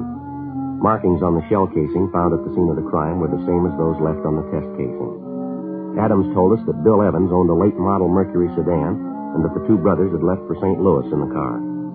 He also was able to give us the license number. We checked with DMV and they told us that the legal owner was a finance company on Crenshaw. The manager there told us that their payments were up to date. They were able to give us a St. Louis address used as a reference by Bill Evans. We called the St. Louis Police Department, gave them a rundown, and asked them to pick up the Evans brothers for us. The witness to the killing was unable to identify David Adams as one of the hold-up men. He was taken to the main jail and booked on suspicion of 287 PC. Frank and I waited for word from the St. Louis Police Department. They're all the same, aren't they, Joe? What do you mean? I put any of them in a tight spot, and they'll spill all they know to save their skins. Well, it seems that way, doesn't it? Adams seems pretty sincere, though. Seems like he does really want to help. Well, we'll know more when we hear from St. Louis. You figure that Adams is telling the truth? I don't know. The story seems to check out about how he laid the thing out for him, showing us where the gun was. Being that far back in his room, it'd make that part about him not taking any of the money fit. I'll get it. Homicide Friday. Yeah, I'll take it. Mello. Yeah. Yeah, we've been waiting to hear from you. Did you pick up the Evans brothers? Uh-huh. Yeah, wait a minute. Toss me that pad, will you, Frank? Yeah, here. Thanks. Yeah, all right, go ahead. Uh-huh. What was that again? I didn't... Yeah, I got it. Okay, thanks. Anything we can do for you, give us a call. Yeah, sure, we sure appreciate it. Right, bye. What does it? What do you mean? St. Louis checked the address. They'd been there all right, but they left this morning. Any idea where they went? Yeah, the Evans boys told us. Huh? They left a forwarding address. Motel out on Ventura Boulevard. Frank and I notified Captain Lorman of the new developments. We talked to the manager of the motel, and she told us that she did have a reservation for June 24th under the name Evans. She told us that they'd be in Cottage 12. In view of the fact that the suspects had not been alarmed, we decided not to put out an APB on the car. We felt reasonably sure that having made the reservations, they'd keep them. But in the event the suspects arrived earlier than expected, a surveillance was placed on the motel 24 hours a day. Sergeants Howard Hudson and Bill Cummings took the period from 6 a.m. to 6 p.m. Frank and I covered the other 12 hours. Directly across from the motel was a used car lot. We talked to the manager, and he gave us permission to sit in any one of his cars while keeping the place under surveillance. As we relieved each other, the police car was taken back to the city hall, so there would be no indication that the place was staked out. 4 days passed. No sign of the suspect. June 23rd, 4:32 a.m. Joe. Yeah, Mercury sedan. License checks. 2 men. Stopping at the manager's cottage. They're ringing the bell. Yeah, looks like they're signing the register. He must be. There. She's giving him the key. All right, let's let him get to the cottage we told her we would. All right. Well, there's the landlady's signal. Let's go. Right.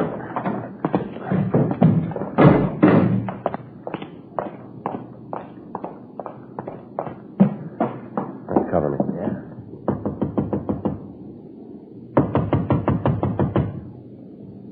Who is it? This is the manager. Gonna have to move your car. Huh? You gotta move your car. Put it in the back. What do you want? Bill! Hey, Joe, get the other one. Yeah.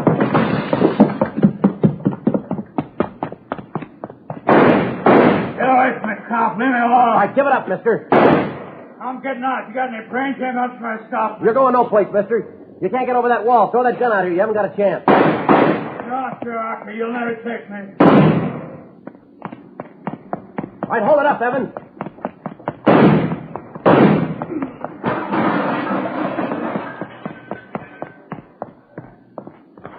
All right. No gun. I'll drop the AC. I got no gun. Get a doctor for me, huh? Or it hurts. Yeah, we'll call one. You didn't have to shoot, did you? Lousy deal. You didn't have to shoot. You didn't give me much choice, mister. I wasn't trying to hit you, just trying to scare you, that's all. I didn't want to hit you. I'm a good shot. I knew what I was doing. Yeah, you proved you're a good shot. What do you mean? When you killed Kelby.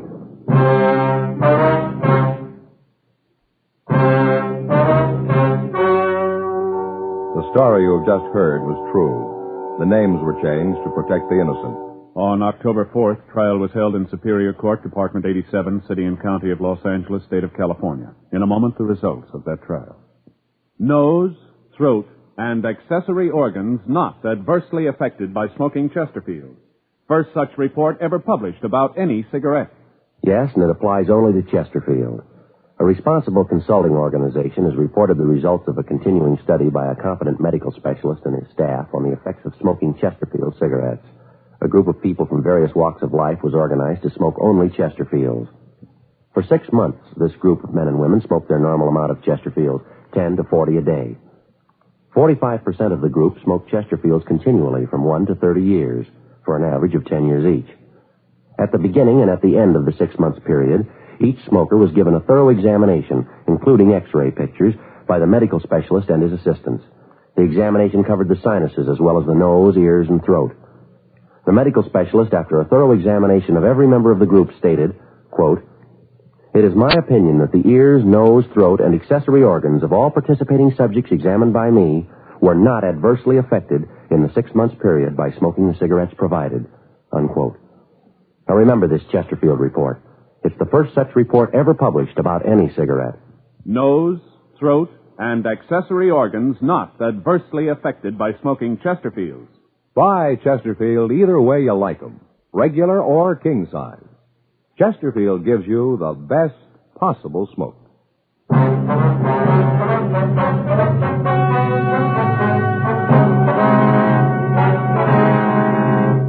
William M. Evans and Alfred T. Evans were tried and convicted of murder in the first degree. They received life sentences in the state penitentiary. Because David R. Adams had turned state's evidence, and since he was not actually involved in the crime, in the interest of justice, the charges against him were dismissed and he was released from custody. This program is dedicated to the 59th Annual Conference of the International Association of Chiefs of Police held in Los Angeles this week.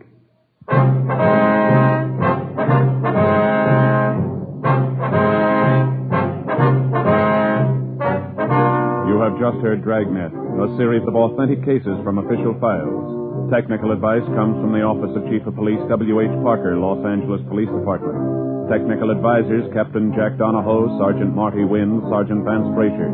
Heard tonight were Ben Alexander, Virginia Gregg, Jack Crucian. Script by John Robinson. Music by Walter Schumann. Hal Gibney speaking.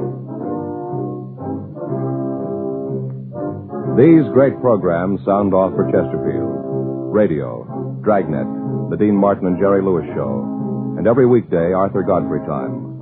On television, Dragnet, Gangbusters, Arthur Godfrey and his friends, and the Perry Como Show. Tomorrow, you'll want to sound off for Chesterfields, because either way you like them, regular or king size, Chesterfield gives you the best possible smoke.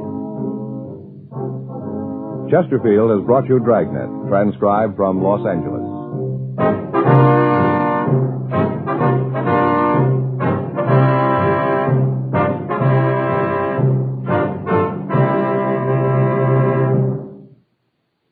This is NBC, the national broadcasting company.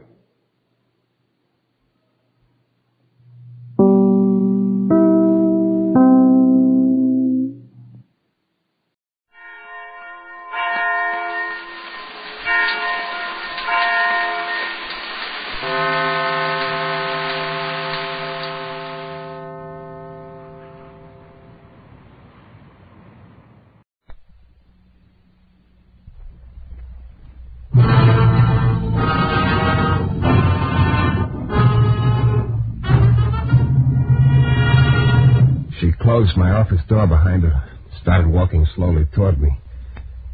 Her lips looked warm. Her eyes looked cool. Matter of fact, everything about her looked awfully good to me, except for one thing.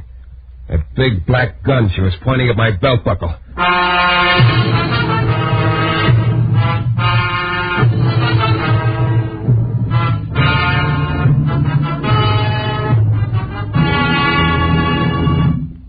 The New Adventures of Michael Shayne, Private Detective. Michael Shayne, reckless, red-headed Irishman, is back again in his old haunts in New Orleans. This is your director, Bill Russo, inviting you to listen to another transcribed episode, which we call The Case of the Wandering Fingerprints.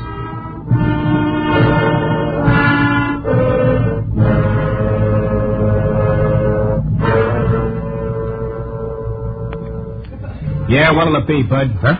Oh. Nothing. I'm just waiting for somebody. Nothing. Look, Mac, you're in a bar. People usually drink in bars. That's what we're in business for. Okay. Give me a bottle of pop. A what? A bottle of pop. That's what I thought you said. Look, Junior, do you mind? No. Thanks. Mike Shayne? Yeah. I'm Ziegler. Bring your drink over to the table here. Okay.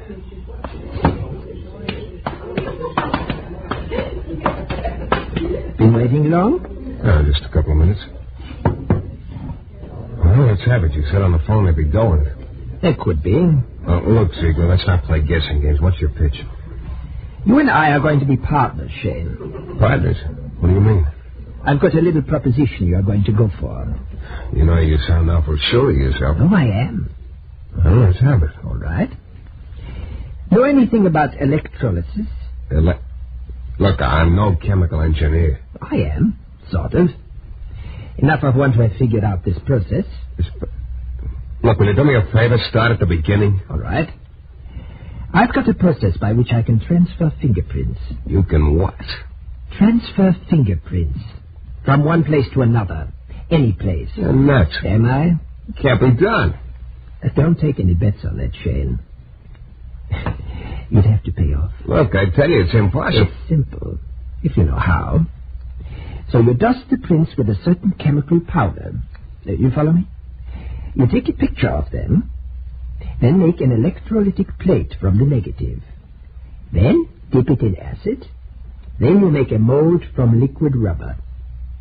And there you are. Where? With a little rubber stamp of somebody's fingerprint. Look, I don't know anything about this chemical double talk you're giving me, but the whole thing's impossible. You just can't... Like I say, don't take any bets. Now, here's where you figure. We're going to start a little fingerprint service. We sign up various clients. They all pay an initiation fee, a large one, as a matter of fact. Just a minute. What do these people get for signing up? Well, it's not so much what they get if they sign up. It's what they get if they don't. Yeah, that's what I thought. Their fingerprints turn up in the wrong place. Exactly. Beat it. Now, Shayne, that's not a very wise attitude. If you think I'm going to be a front man for a blackmail racket... That's an ugly word, Shayne, but that's more or less your job. To locate promising clients for me. I said beat it. You know, you're not being smart at all. Look, maybe you didn't hear me. All right, I'll give you a little time to think it over. But you'll come around. Yeah? Don't you take any bets on that. Oh, you will come around, all right. Because, you see, you have no choice. And before very long, I think you'll see exactly what I mean.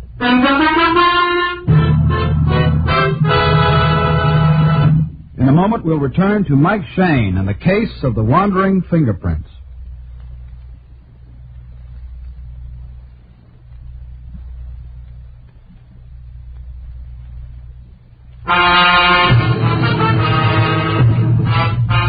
you run into all kinds, I guess. But that day, I'd hit the jackpot when a character named Ziegler told me to meet him in a bar and offered me the charming job of being a front man in a friendly little blackmail setup. I still didn't believe he could transfer fingerprints like he said, but he sure seemed convinced of it. I turned down his deal in a hurry. He implied I was making a large-sized mistake. Then, as I sat at the table watching him leave, I saw him stop at another table near the door. There was a cool-looking brunette sitting there alone. Ziegler said something to her and jerked his head in my direction. The brunette favored me with a long, cold frown. Then Ziegler left, but the brunette kept dissecting me with her eyes. I got the hunch that she was in the deal some way with Ziegler. Finally, even though the expression on her face was pushing me back, there was just too much there for me to stay away from. So I picked up my glass and went over to her table. Hello? The answer is no. What did I ask? What else would you call it? Look, maybe we'd better run through this again from the beginning. Why? Well, maybe we'll come out with a different answer. One that makes a little more sense. The answer will still be no, and that makes plenty of sense to me anyway. Good night, Mr. Shayne. Yeah.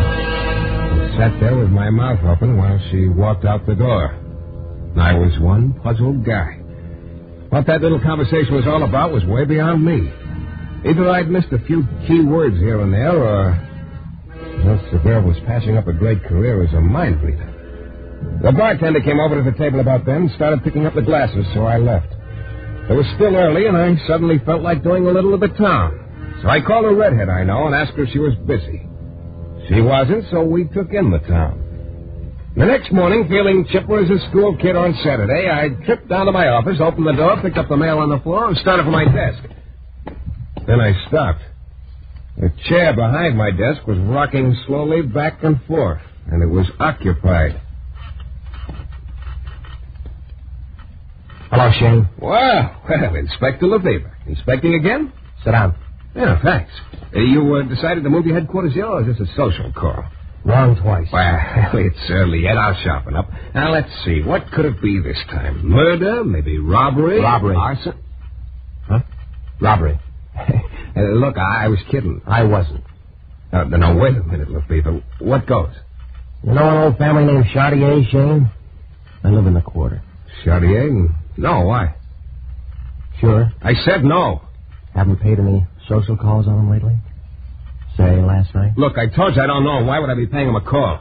Just trying to give you a break, Shayne, but you won't even go halfway. What are you talking about, Lefevre? I'll tell you. Last night, the Chartier home was broken into. Bunch of jewelry was stolen. What's that got to do with me? I don't know yet. Maybe plenty. We found your fingerprints there.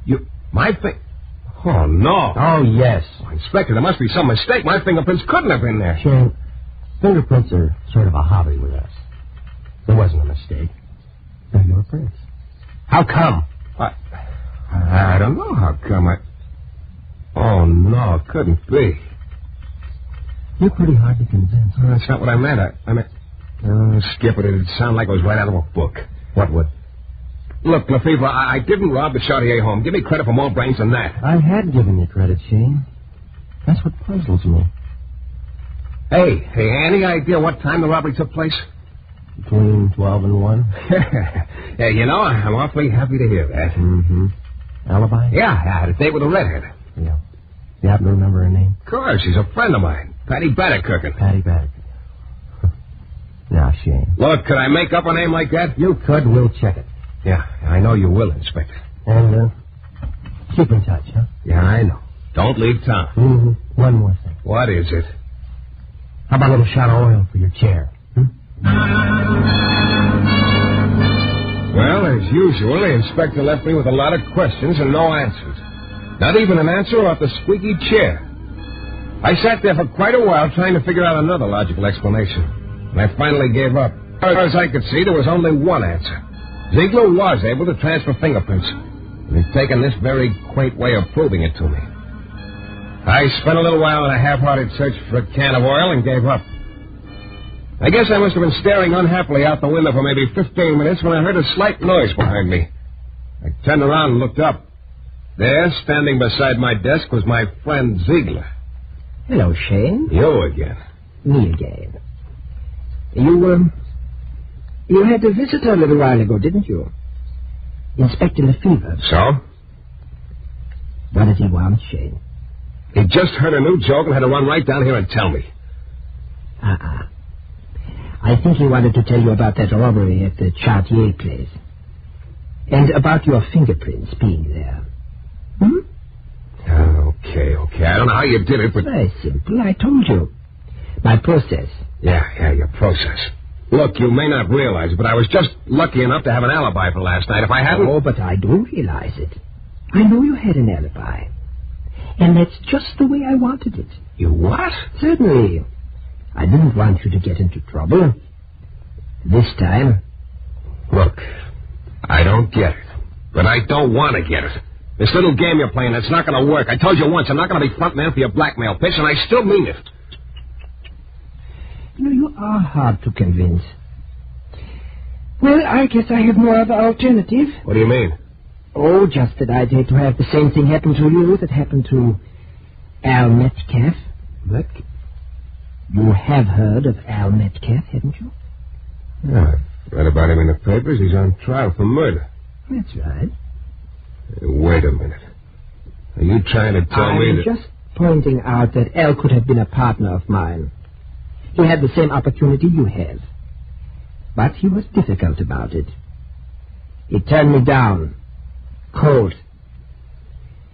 So? But they've got a case against him. It's 3-2. He'll be found guilty. Oh, yes, indeed.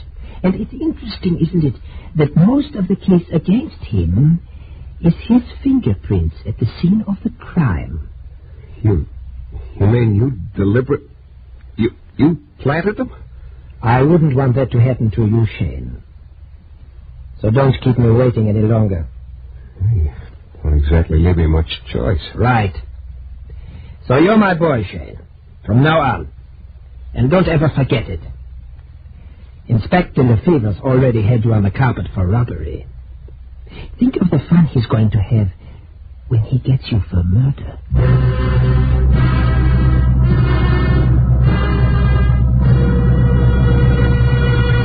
In a moment, we'll return to Mike Shayne and the case of the wandering fingerprints.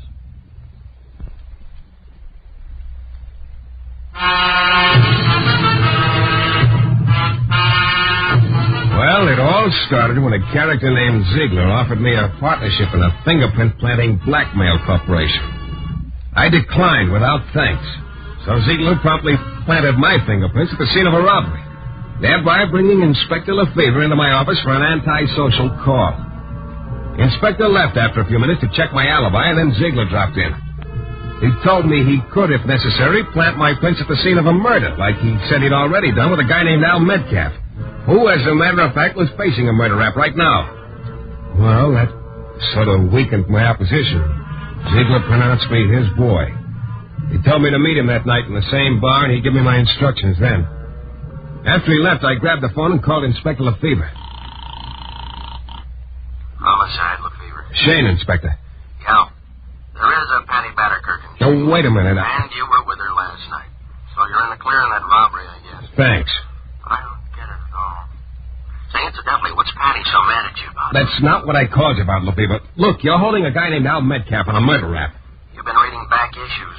Metcalf's been our guest for weeks. Well, it's a bum rap, Inspector. Metcalf's innocent. Real, Shayne? I tell you, he's innocent. Shayne, I'll make you a little proposition. Yeah. You run your business, we'll do likewise. Look, I'm trying to tell you Metcalf's fingerprints were planted at the scene of the murder. Yeah. Oh, I know it sounds phony, but it's the truth. There's a guy named Ziegler who can transfer fingerprints. He transferred mine to the scene of that robbery, and he framed Metcalf for this murder the same way. Shayne, you're missing a real good bet. The pulp magazines are just crying for guys who can come up with stuff like that. Okay, but I'm telling you, Lefevre, Metcalf's innocent. And what's more, I'm going to prove it to you. All of which was easier said than done, of course. I went over to the library and spent an hour or so reading up on the Metcalf case in the papers. I copied down the names of most of the people involved, and then I started out. The first guy I tried was a pawnbroker. Sure, no doubt about it. Metcalf's the guy who bought the gun from me. The gun that killed Joey Krause. I checked off the pawnbroker's name and went to see the woman who'd been the dead man's landlady. I saw this Al Metcalf go into Mr. Krause's room that night, just about 5 minutes before the shot was fired. And Metcalf was the only visitor Mr. Krause had that night. The next guy I tried was a character named Dixon, who used to be a pal of Krause's. Motive? Sure, Metcalf had a motive. A girl named Bunny. She was Metcalf's girl. Then she got to running around with Krause. So Metcalf knocked off Krause. But take my word for it. Don't go bothering Bunny, 'cause she's my girl now. Yeah, all the answers are the same. Al Metcalf was guilty. He really had killed Joey Krause. Well, about then, I got on the trail of a very interesting thought. Wild, but interesting. But also about then, my watch said 8 o'clock, and I was due at the bar to meet Ziegler. Well, I didn't have any more time for meditation.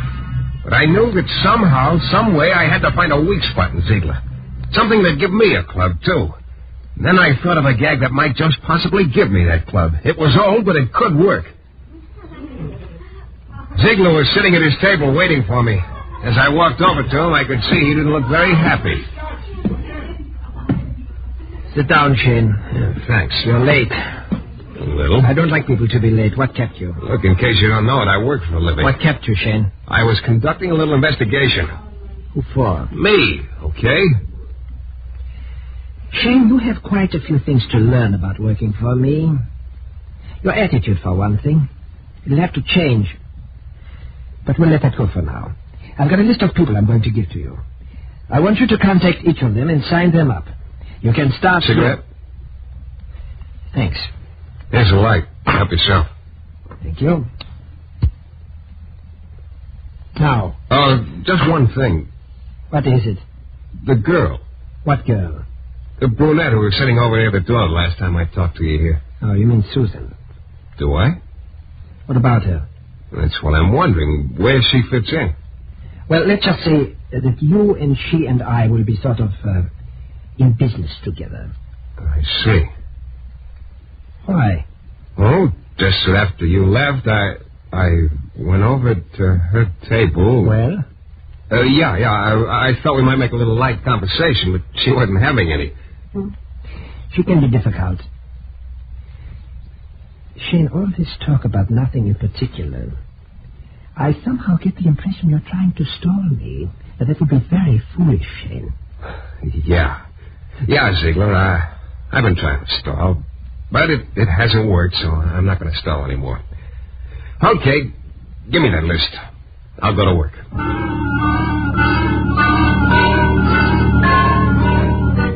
He grinned, gave me the list, and left. Yeah, I was right. I wasn't going to stall anymore. Because that stray thought I'd started working on before had come back. And what brought it back was my remembering I'd taken my drink over to Susan's table that time before. Yeah, I was pretty sure I had the answer now. But pretty sure wasn't sure enough. I scooped up my cigarette lighter and went down to police headquarters. I dropped the lighter off in one of the offices so that the boys could admire it. And then I went to see Inspector Lefebvre. Oh, that boy just loved to swing back and forth in desk chairs. He was at it again. Come down to tell me why Patty, what's her name, is mad at you, Shayne? I came down to tell you I was wrong, Inspector. About Patty? No, about Al Metcalf. He's guilty, all right.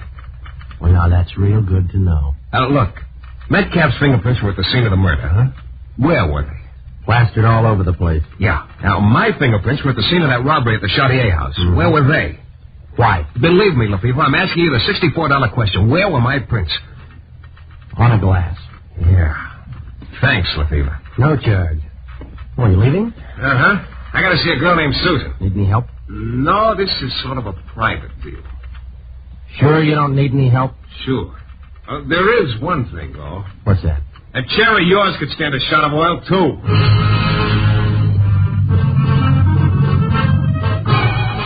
I walked out before he could think of an answer, but I had to hurry. I picked up my lighter and a few interesting facts with it and went back to my office. I tried to figure out how I was going to find Susan, but I needn't have bothered, because just about then my office door opened. In came Susan. She closed the door behind her and started walking slowly toward me. Her lips looked warm and her eyes looked cool. Matter of fact, everything about her looked awfully good to me, except for one thing, that big black gun she was pointing at my belt buckle. Well. You just won't take no for an answer, will you, Shayne? Let's not start that double talk again. I tried to tell you before it was no deal. Look, do you have to keep pointing that gun at me? And what's no deal? The setup with Ziegler. Oh, I think I get it now.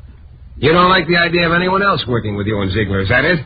Well, look, Susan, I don't like the idea... You've got a great sense of humor, haven't Humor? you? I don't think it's very funny. Neither do I. Look, maybe I'm stupid, but none of this makes sense. Stay where you are. None of that little palaver we had the other night in the bar made sense either. I said stay where you are. So you're working with Ziegler. I still don't see why... Oh, I'm working with Ziegler. That's a laugh. You're the one who hates... Hey, get back! Too late, sweetheart. Let go of me! It's too big a gun for a lady to be carrying around anyway. Or aren't you, lady? Oh, Hey, no, not that. Now, look, stop it, will you? All right. That's better. Now, let's get this thing straightened out. You're not working with Ziegler? Of course not. He threatened to plant my fingerprints and implicate me in a murder. Well, I'll be... You too? Oh, sucker. Meet a sucker. You see, I could have been implicated, too. It was all innocent enough, but I could have been made to look bad. Yeah, we're both in the same boat. And in fact, it's sort of nice in here. You can let go of me now. But I still don't see how Ziegler could have gotten that glass with my prints. I thought you took it. Hey, wait a minute. You can let that bartender. The one who was so anxious for me to buy a drink. He came over to our table and picked up the glasses right after you left. He gave it to Ziegler. He's our boy. Oh, Shayne. Oh, yeah. Yeah, I seem to have a hold of you. Maybe... Maybe we gotta wind up this Ziegler business, huh? Yeah.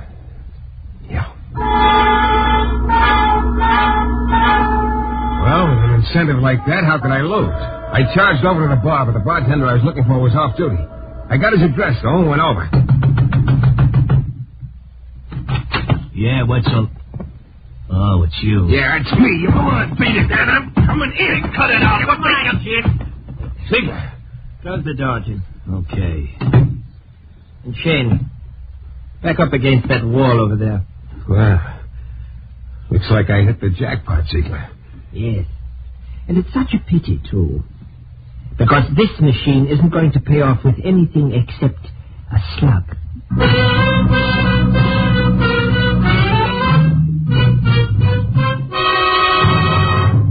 In a moment, we'll be back with a thrilling climax to tonight's Michael Shayne adventure.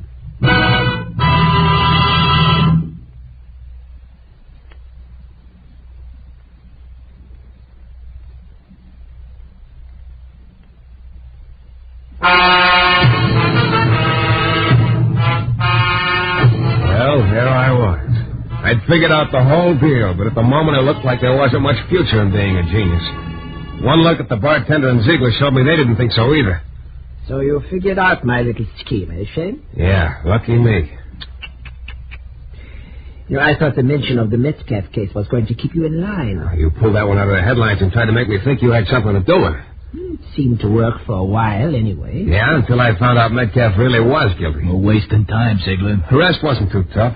I have to admit it was a pretty slick little scheme. I thought so. Planting that glass with my prints, then making me think you'd transferred the prints from one place to another. Ziegler. Oh, incidentally, you were so interested in the general subject of fingerprints, you got me interested in them, too. Yours. Mine? Uh-huh. I got them off my cigarette lighter. Remember, you used it. Clever. And the boys down at headquarters did a little checking for me.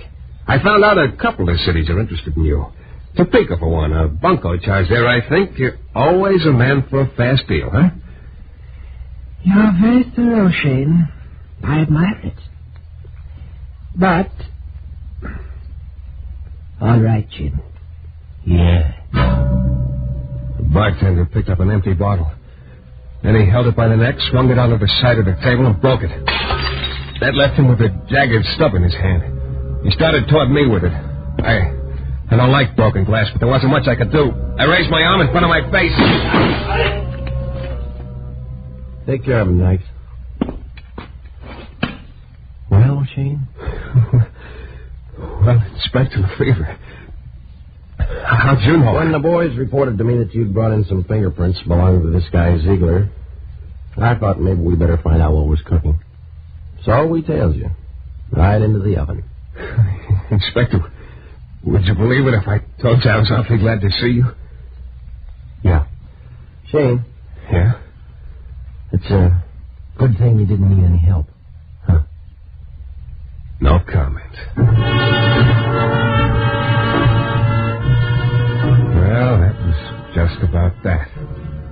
Lefebvre told me I was in line for some $500 from Topeka. The reward posted to Ziegler. So I was really on top, and I went busting back to my office to tell Susan to pick up where we left off. Susan. When I got there, she was gone. I waited, but she didn't come back. I'm still waiting. You know, somewhere along the line, that girl must have read the old fable about getting somebody else to pull hot chestnuts out of the fire for you. Not that I minded that so much, but at least she might have flipped a few shells my way. Oh, well. There's always Penny Batterkirkin, I guess. This is your director, Bill Russo, again. Our story is based on characters created by Brett Halliday. The music is composed and conducted by John Duffy, and Michael Shayne is portrayed by Jeff Chandler. The New Adventures of Michael Shayne is a Don W. Sharp production, transcribed in Hollywood and distributed exclusively by the Broadcasters Guild.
Dragnet, the documented drama of an actual crime. For the next 30 minutes, in cooperation with the Los Angeles Police Department, you will travel step by step on the side of the law through an actual case transcribed from official police files. From beginning to end, from crime to punishment, Dragnet is the story of your police force in action. It was Wednesday, February 18th. It was raining in Los Angeles. We were working a day watch out of robbery detail. My partner's Frank Smith. The boss is Thad Brown, chief detective. My name's Friday. It was 10:48 p.m. when I got back to the car. Unit 1 came. Still wet out in it. Was he in? No, he's the guy who gave us the big story like carrying the lunch bucket. Always home by 9 o'clock. Yeah. There was a call while you were out. Someone locked in a car trunk. We better roll on it. Yeah.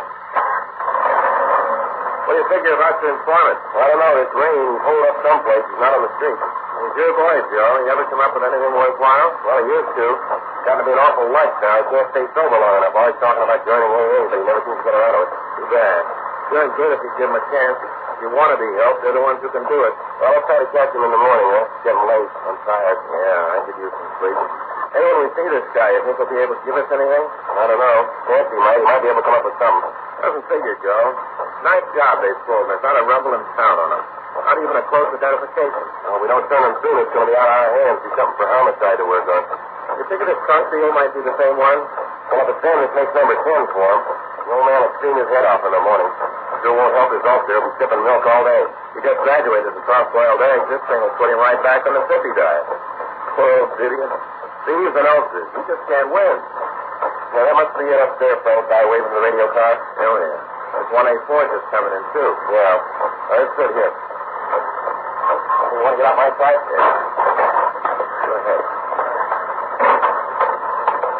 Right around the corner, officer. I know what it's called. Didn't take you long to get here. I'll show you. Right around here? Yes. All right, Joe, Frank. You police officers, too? Yes, sir. My name's Friday. This is my partner, Frank Smith. Joe, I'm Carl Miller. I own the drugstore on the corner. I'm the one who found the car, you know. Yes, sir. If you'd show us the car. Yeah, sure thing. Around this way. I'm going way back from Miss Dalton. Ordered some college bills for babies. After the car, thought I heard something. Yes, sir. I walked by, then I got to thinking that maybe something might be wrong. So I went back. I looked in the car, but I couldn't see anything. Yeah? Well, I figured that maybe it might be my imagination. You know, maybe something else.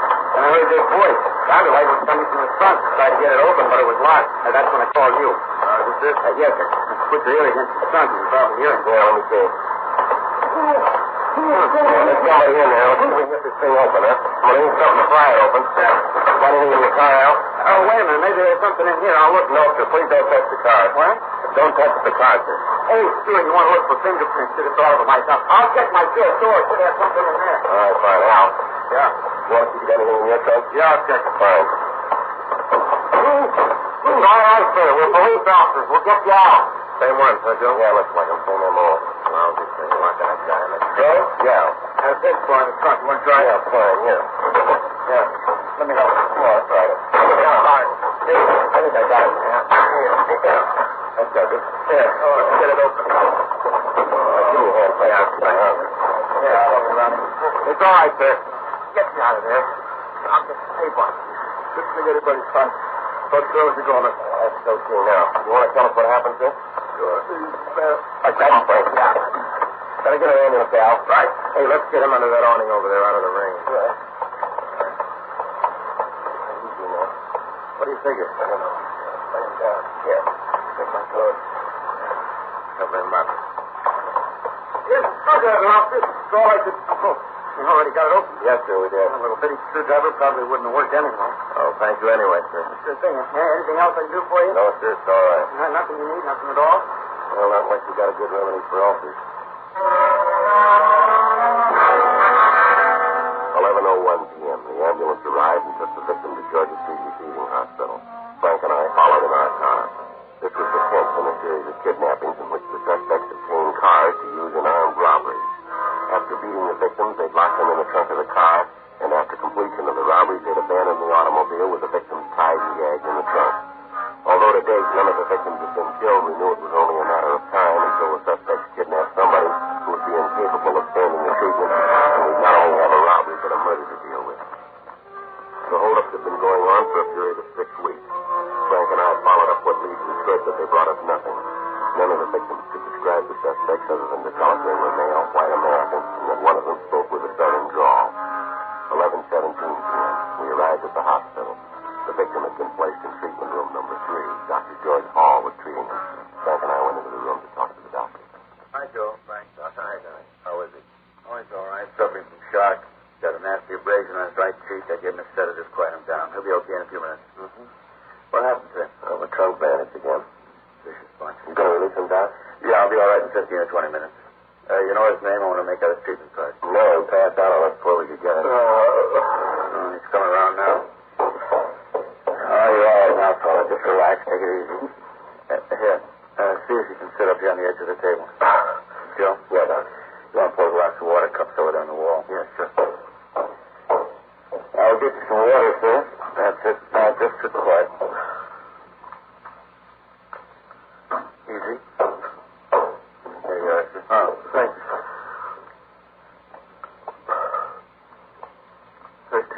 Right, if we talk to him, Doc? Sure, go ahead. Will you tell us what happened, sir? Yeah. About 7:45, Maeve, that's my wife, said we were out of coffee.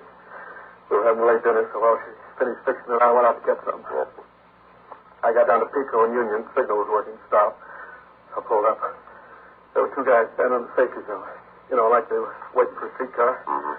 I thought the time was a lousy thing having to stand out in the rain waiting for a streetcar. Yes, go ahead. Well, the next thing I knew, one of them opened the door out in front. When he opened the door, I figured that maybe it was somebody that knew me. It was dark, you know. Couldn't see too well. The other one opened the back door and got right in the car.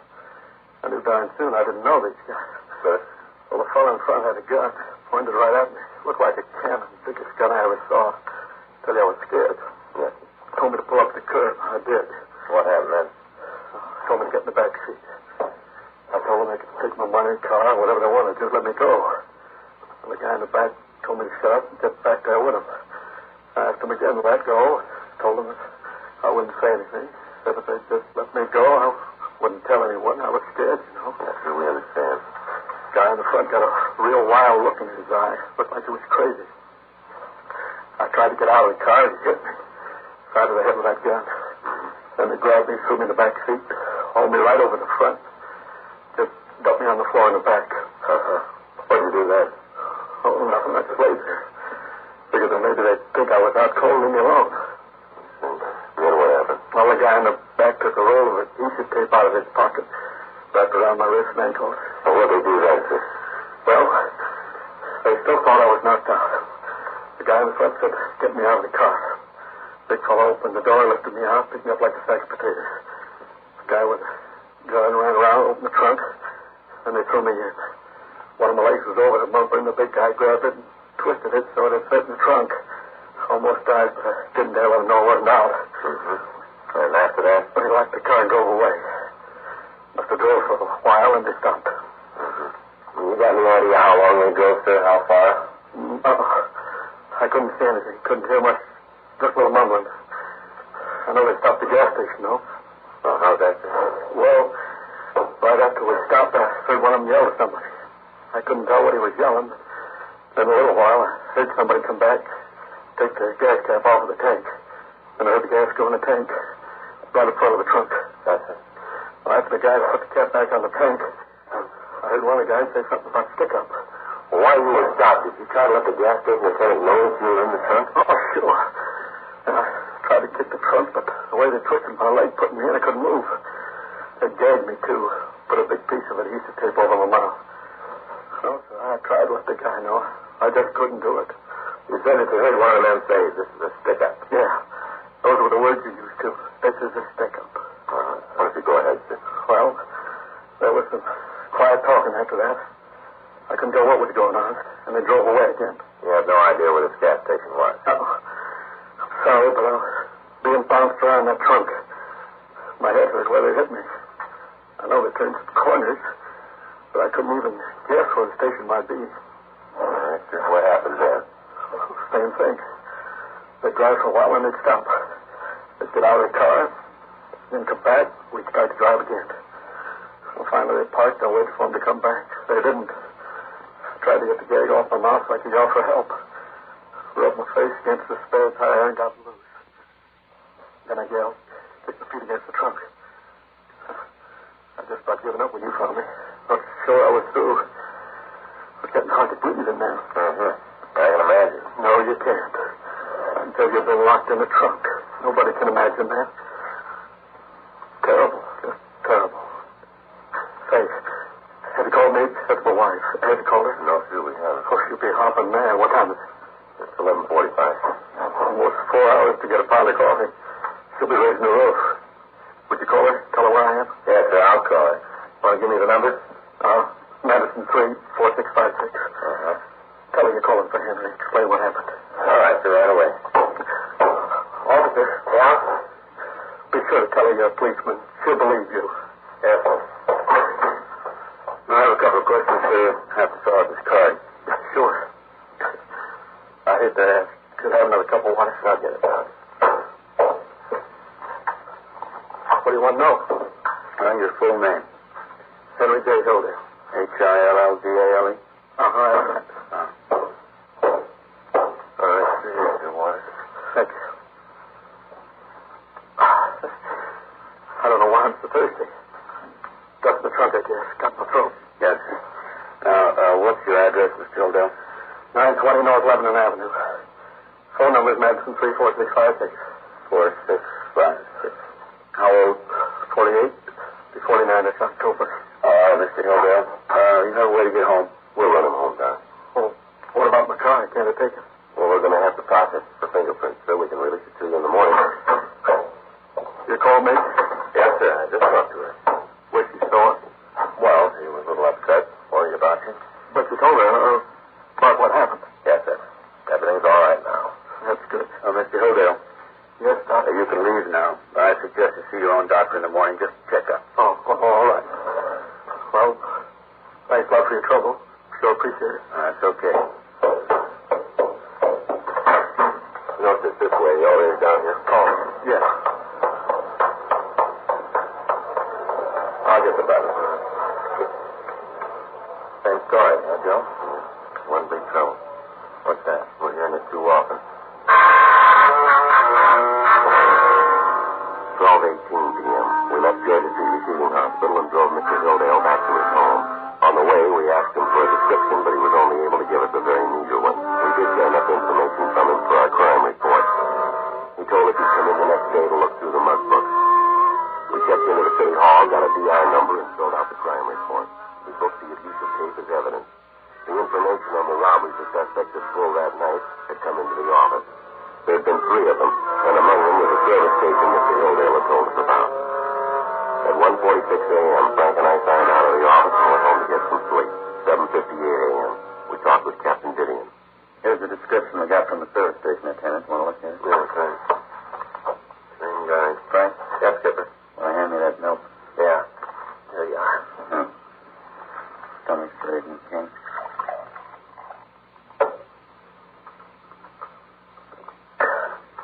This is the 10th kidnapping and 23rd robbery. When are you two going to get off the dime and bring those guys in? We're doing everything we can, Skipper. You know that. And it's not enough. I know you guys have been beating your heads against the wall on this thing, but the corner pocket's on my back and we got to break it. We've contacted all our informants. We've run on every lead that's turned up. They all go to the same place. Nowhere. I'm giving the chief every excuse I can. I'm not going to try to sell him any more. I don't think he'd buy him. Now, look, the guys who are pulling these jobs are flesh and blood. They eat and sleep.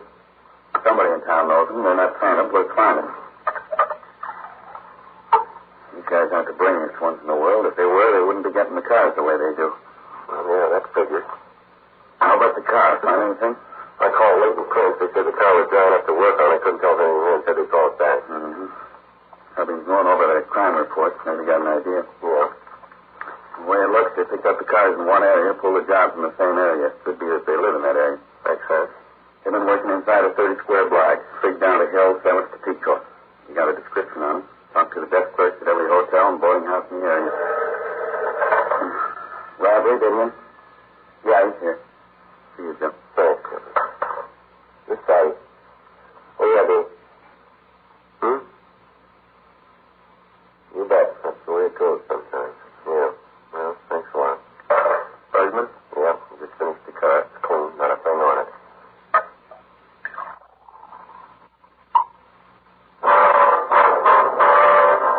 9:30 a.m. Mr. Hilldale got to the city hall and I took him into the mug room to look at the books. Frank got in touch with Fields from the police printing lab. We gave him the description of the suspects and their M.O. and the fact that one of them spoke with a southern accent. We asked him to run off 500 flyers for distribution in the area that we were going to canvass. 12:15 p.m. Sorry, Sergeant. Didn't recognize any of them. Well, that's all right, sir. I understand. Don't think his picture was there. I'd feel awful if I saw it and didn't recognize it, but I'm pretty sure you just don't have a picture of the man. Yes, sir. Well, maybe we'd like to rest a little bit before we look at any more. Yeah, if I can. Get a little confused looking at so many. After a while, they all begin to look alike. Yes, sir. Joe? Yeah. See you later? Sure thing. Excuse me, Mr. Hilldale. Of course. Yeah. Just got a call from Charlie Sutton. San Francisco? Yeah. Thinks they got our boy.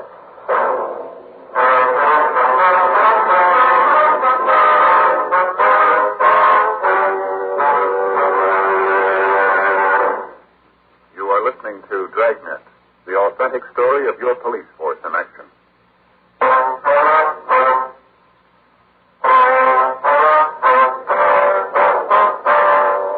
Frank went on to tell me that in talking to Inspector Sutton of the San Francisco Police Department, he found out that they thought they had one of the suspects.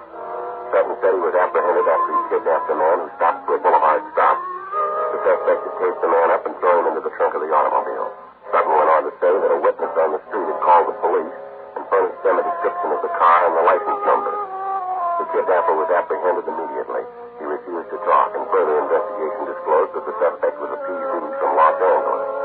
Inspector Sutton told us that he sent a stand-up mug to the suspect by airmail special delivery. The following morning, when we received the mugs, we showed them to the victims of the robberies in the Los Angeles area. Several of them positively identified the man. Others stated that he resembled the suspect, and some of the victims were unable to give any identification of the suspect at all. We In view of the circumstances, Frank and I were ordered to take two of the most reliable witnesses up to San Francisco in order to observe the suspect in person. We signed the out-of-town book, checked out a trip car, picked up our witnesses, and left for the Bay Area. 7:15 p.m., we checked into the San Francisco police station on Turning Street. A special show-up was arranged for the victims from Los Angeles. They failed to give a positive identification of the suspect, but both of them said that he could be one of the men involved in the robbery. 8:20 p.m., we talked to the suspect at Jack Webster in Inspector Sutton's office. What are you guys trying to prove? We're not trying to prove anything, Webster. We want the facts. Well, that's what I'm giving you. Since when you get them, you don't want to believe. We got two people outside that came all the way up here from L.A. Both of them say you're the guy who stole their cars and beat them up. Well, they're both crazy. According to the report, you pulled the kidnapping just like the ones who were pulled down south. How about that? So it looks the same. That mean I did it? Looks like it. We ran your name through R&I down in Los Angeles. There's a tab on your card for PVs. You know that? What? Galloway in Los Angeles wants you for parole violation. Oh, well, I think I can explain that. I don't think you can, Webster. Galloway says he hasn't heard from you for the past 6 weeks. That's how long these robberies have been going on. You look awful good for him. So I maybe skipped town. I was going to report up here. I got a job. Now I'm trying to go straight. How about the job they got you for now? I needed a little extra dough. You know, something came up. I read about those jobs in L.A. I figured it might work for me. Thought maybe you'd figure it was the same guy. Yeah, we do. You got it all wrong. Sure, you got me nailed for this one, but that's all. I had nothing to do with him in L.A. Witnesses seem to think otherwise. You tell your witnesses they're full of cheese. I didn't have anything to do with him. Now, I'm sorry, boys. You got me tagged for a job up here. Nothing else. How'd you figure that? Well, how long did you say those jokers been working in L.A.? About 6 weeks. Then you got nothing on me. Yeah. Sure, I haven't left town for a month and a half, and I can prove it. Jack Webster told us that he's been registered at a hotel on Geary Street for the past month and a half. Further, he said that he's been working in a foundry in South San Francisco for the same period of time. We checked both of the places out and found that he was telling the truth. He was filed on in San Francisco for grand theft auto and kidnapping. Sunday, February 22nd, we arrived back in Los Angeles, took our witnesses to their homes, and checked into the office. We called Captain Gideon and found that there had been no new developments in the case. Frank and I went home to get some sleep. Monday morning, 7:45 a.m., we signed into the office. We picked up the flyers and started to canvass the area where we thought the hold-up men were living. During the first day, we were able to check out 28 places. Tuesday, the 24th, it started to rain again. At 8:30 a.m., we started to canvass the rest of the hotels, rooming houses, and boarding houses in the area. For 3 days, we talked to the day and the night clerk in each place. We left each of them a flyer with the description of the men and our time, asking them to call us if anyone answering the description should register at their particular place. For 3 days, it rained. Saturday, February 28th. Think it'll ever stop, Joe? It sure is wet. Yeah. Looks like the guys we wanted dropped off the face of the earth. Nobody's seen or heard of them. I never realized there were so many hotels in L.A. Yeah, there's a lot of them. Well, let's try this one. Right.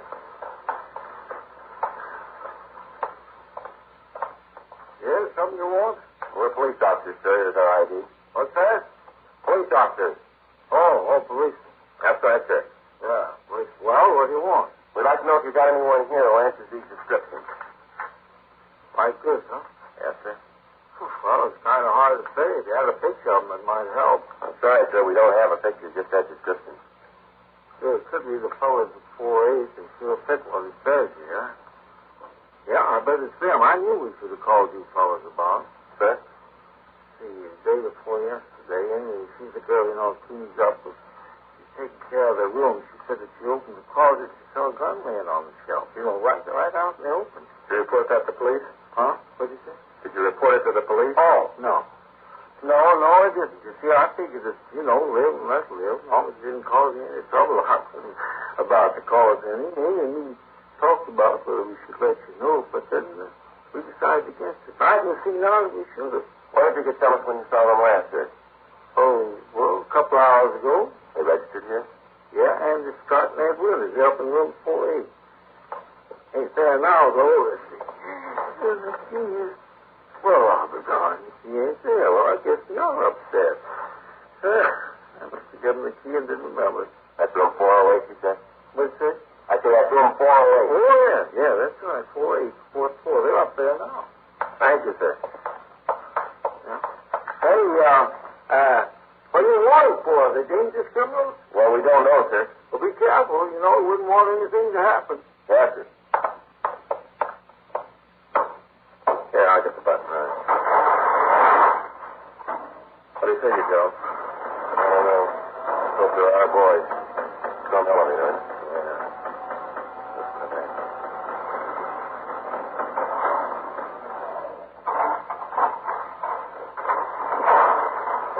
Down this way. 402, 404, 406. Here it is. Want to cover me? Yeah. How is it? Room clerk. How you are? Like to talk to you. Good.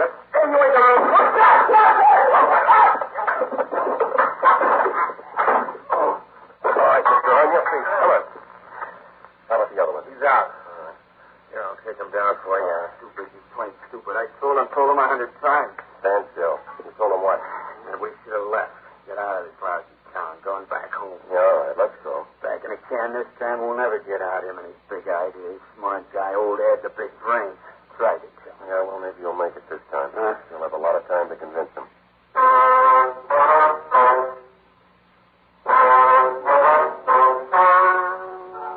The story you have just heard was true.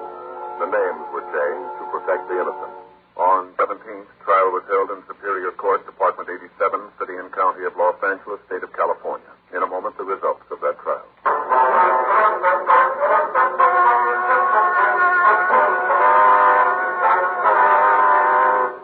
Andrew J. Scott and Edward F. Winters were tried and convicted on 12 counts of robbery in the first degree and 10 counts of kidnapping for the purposes of robbery. They are now serving their terms in the state penitentiary. A hold has been placed on them in the event of parole by the state of Arkansas. First-degree robbery is punishable by imprisonment in the state penitentiary for from 5 years to life for each count. In the case of Scott and Winters, these sentences are to run consecutively.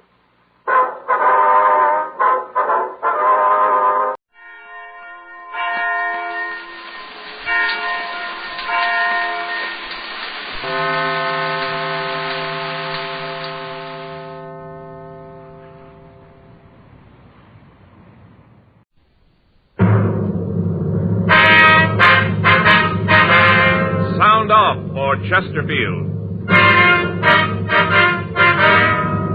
Chesterfield, first cigarette in America to give you premium quality in both regular and king size, brings you Dragnet.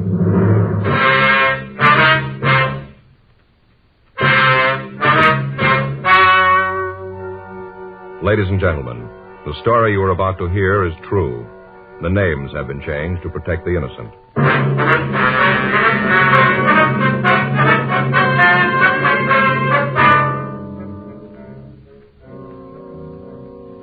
You're a detective sergeant. You're assigned to juvenile division. You get a call from a high school principal. A young boy has caused a near riot in his classroom. Your job? Investigate.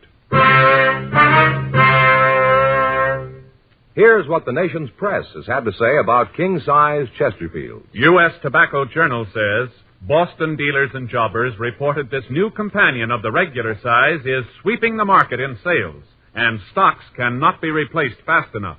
The Wall Street Journal said, a wholesaler says the problem isn't selling them. It's getting enough to meet the demand. Dealers all over the country tell us no product they ever handled has grown so fast in so short a time as king-size Chesterfields. King-size cigarettes give you quantity, but only Chesterfield king-size gives you quantity plus quality. Premium quality. Chesterfield king size contains tobaccos of better quality and higher price than any other king size cigarette. Of course, it's the same fine tobacco as in regular Chesterfield. In fact, the only difference between Chesterfield king size and Chesterfield regular is that the king size is larger, contains more of these same tobaccos, enough to give you a 21% longer smoke, yet costs very little more. So remember, Chesterfield is the first to give you premium quality in both regular and king size. Buy 'em either way you like 'em. Chesterfield gives you the best possible smoke. Much milder Chesterfield.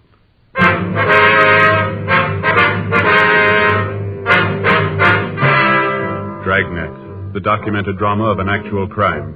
For the next 30 minutes, in cooperation with the Los Angeles Police Department, you will travel step by step on the side of the law through an actual case transcribed from official police files.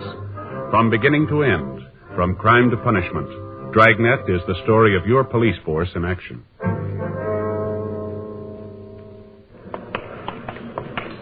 It was Wednesday, October 3rd. It was warm in Los Angeles. We were working the day watch out of Juvenile Division. My partner's Frank Smith. The boss is Captain Stein. My name's Friday. It was 1:47 p.m. when we got to Adams High School. Chemistry class. You the police? Yes, sir. It's my partner, Frank Smith. My name's Friday. I'm John Lane. This is my class. What little there is left of it. Have you seen Mr. Barlow? Yes, sir. We talked to him when we came in. I think he's in the clinic now. He said you could give us a story. Is that right? It was the Lambert boy. He came into class about 5 minutes late. We were just starting the lecture on analysis.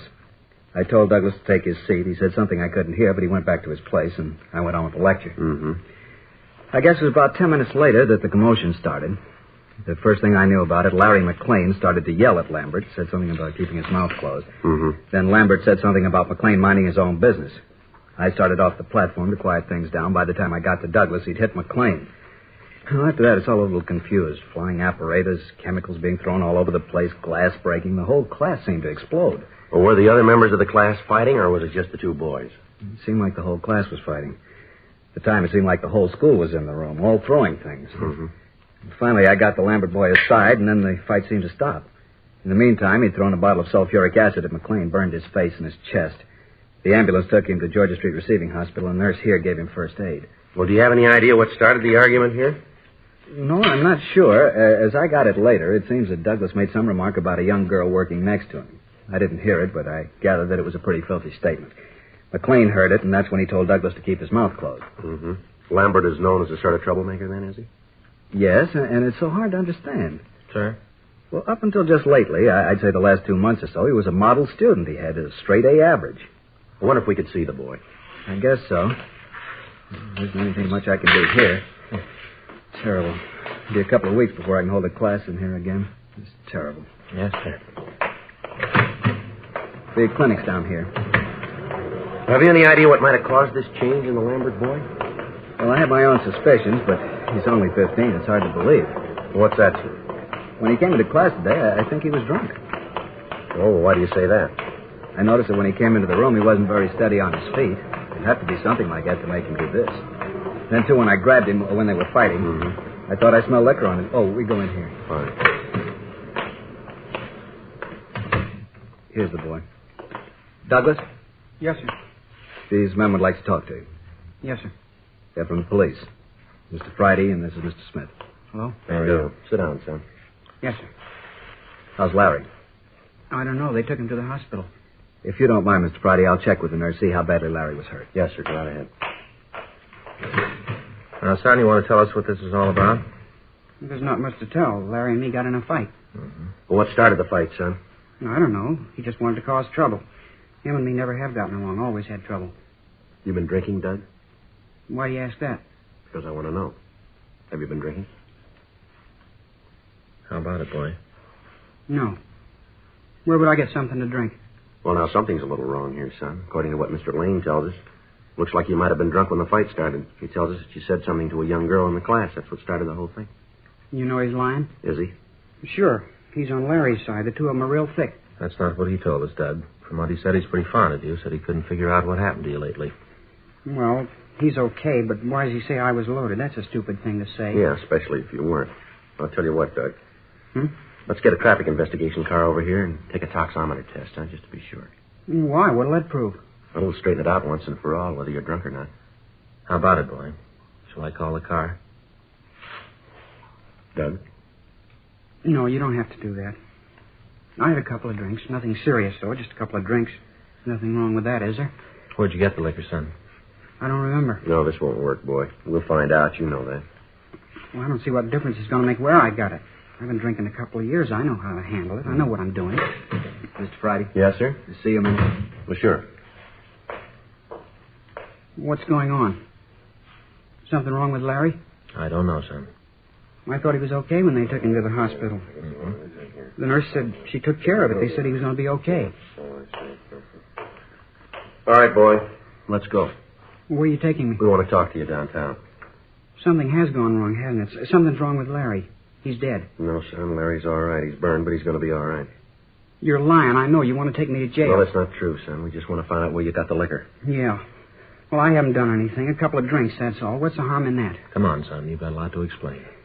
Okay, take me in. Put me in jail. I don't care what happens. Yeah, you've already proved that. 2:26 p.m. Frank and I talked to Charles Barlow, the vice principal of the school. He told us the same story that we'd gotten from John Lane. He said that until a few months before, Douglas Lambert had been a model student. He was above average in his classwork and took part in all school activities. Suddenly, and without apparent reason, he had become the number one troublemaker in his class. His attendance record became one of the worst, and his attitude toward his teachers was arrogant and discourteous. The principal told us the same attitude was being displayed by other students in the school. We notified Mrs. Lambert that we were taking him to Georgia Street Juvenile for questioning. We filled in Captain Stein on the developments, and then Frank and I questioned the Lambert boy. He was sullen and uncooperative. I don't know what you want with me. A little fight, that's all it was. Why are you guys trying to make something big out of it? You've already done that, Doug. Maybe you don't know what you've really done. Maybe we ought to fill you in on a few things. That might not be such a bad idea. Tell me how I'm a criminal. Tell me I was a bad boy. Go ahead, tell me. Don't get smart, son. What do you want me to do? Sit here and listen to you guys yak at me? You expect me just to sit here and let you guys tie a rap on me that I haven't got coming? You got one thing on me. I had a couple of drinks, that's all. A couple of drinks. No harm in that. I don't feel so good. Why don't you guys leave me alone? I got a headache. Larry McLean's got more than a headache. So the kid shouldn't have started anything he couldn't finish. He wanted to be a big man in front of the class. He was. Now he's hurt and he's trying to blame me. It won't work, Cop, and you know it. That's enough of that. I'm a minor. You can't touch me. That's the trouble with you, kid. You think because you're under 18, the laws don't mean you. You can't touch me and you know it. Don't worry, Doug. Nobody's going to touch you, but let me tell you a couple of things. You sit here and figure you're a big man, a real tough kid. You don't have to tell me. Well, I'm going to tell you. I'm getting sick and tired of having kids like you waltz around the streets, your minds and hands filthy, bragging about what big men you are. You do what you want. You don't care about what it means to the people around you. How you hurt them doesn't matter. Everything's fine until you do something wrong and we nail you. Right away you start screaming minor, that you're a juvenile, just a kid acting normal. You steal a car for a joyride. An officer starts after you. You don't care who gets in front of the car as long as you get away. You don't let anybody stand in your way. Men, women, kids, they're all the same to you. Run them down. Show them that you're just a healthy kid out for some fun. After all, you're just a kid. The laws weren't meant for you. You're different. Well, there's another kid lying in the hospital right now. He's got real trouble. He got in your way. He didn't feel that you had any special rights. Be a big man, Doug. You go tell him that you knew what you were doing when you threw that acid at him. You tell him that you were just having a little carefree fun. Tell him that you know how to handle liquor. Tell him that he's going to spend a long time with a plastic surgeon because you're just a kid. You tell him that his face is going to be like that because you're just a normal, healthy, growing boy. I hope you're real proud of yourself. I hope you feel good. You've burned it right into your brain. There isn't any place you can go to get away from it. All right, boy, let's go. Wait a minute, Mr. Friday. Yeah. I'm sorry. I'm sorry I acted like that. All right, you want to try to make things right with Larry? You want to help us out on this thing? Yeah, I guess so. Where do I start? Where'd you get the liquor? A place near school. Kids call it Sam's Club. What's the address? I don't know. I'll show you the place. You say it's a club? Well, sort of. You have to know the ropes before you can get in the place. What do you mean, the ropes? Well, they only let kids in. You ring the bell to the house, and then when they answer, you stand there with a $5 bill in your hand. Mm-hmm. That way they know you're okay. Who is this Sam? I don't know his last name. The kids just call him Sam. He run this place all by himself? No, there's his wife, Inez. She's usually around. Just these two around the place, then, huh? Yeah, that's all I know about.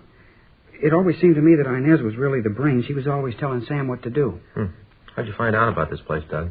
One of the kids at school told me about it. He took me there one night. Then after he introduced me to Sam and Inez, I started to go there by myself. What's it like inside? Do they have a bar or anything like that? Oh, yeah. You walk into the living room, and there's a big bar along the right wall. All chrome and leopard skin. Real nice. There's a few tables around and a record player. Yeah. They sell anything else in this place besides liquor? I don't think I know what you mean. You know what we mean, Doug. Yeah, I guess I do. Well, how about it? Well, yeah, you can buy tea if you want it. This $5 routine, what happens to it? Well, drinks are 6 bits apiece. Sticks are $1.50. If you want to give them the 5 as you come in, you can have as much as you want. Otherwise, you pay for each thing as you get it. You ever smoke marijuana? Well, almost all the kids there do. How about you? If you don't, the other kids call you a coward. Well, you still haven't answered the question. Yeah, I've smoked it a couple of times. Can you give us the names of the other youngsters who go to this place? Well, wait a minute. I'll help all I can, but I'm not going to be a squealer. I don't think it's squealing, Doug. Yeah, well, you don't have to give the names. Why not look at it this way, boy? You got trouble because of this Sam and Inez. Now, the same thing could happen to one of the other kids that go to this place. You want that to happen? No, Well, the best way to see that it doesn't is to tell us all you know about the place. Isn't that right? I guess so. I'll give you the names. Do they allow girls in this place, too? Yeah, as long as you know the $5 bill gimmick, anybody can get in. They allow adults? No, if they figure you're over 18, they won't let you in. Especially at the Saturday night parties. What kind of those? Every Saturday night, Sam and Inez throw a party. For $5 you get all you want to drink and smoke. Sam told me once it's a good business. Makes for better customer relations. You ever see any other narcotics on the premises? I've never actually seen any myself. I've heard that if Sam or Inez know you real well, you can get a pop of heroin. But like I said, I've never seen it myself. Most of the kids that I know, the ones from school, just go there for drinks. Anything else you think we ought to know? No, nothing that I can think of. How about these two? Either of them drive a car? Yeah, Sam has a little Nash Rambler, dark green. Once in a while, when we stay over at lunchtime or when we're late getting home, he drives us home or back to school. All right, Doug.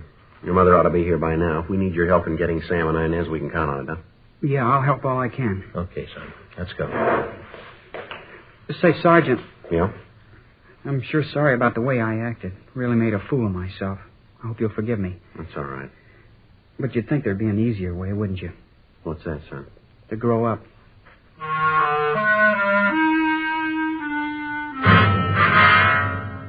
We checked the names Sam and Inez through R&I and came up with a Sam and Inez Bailey. Both of them had long records for contributing to the delinquency of minors. Both had served time in the county jail.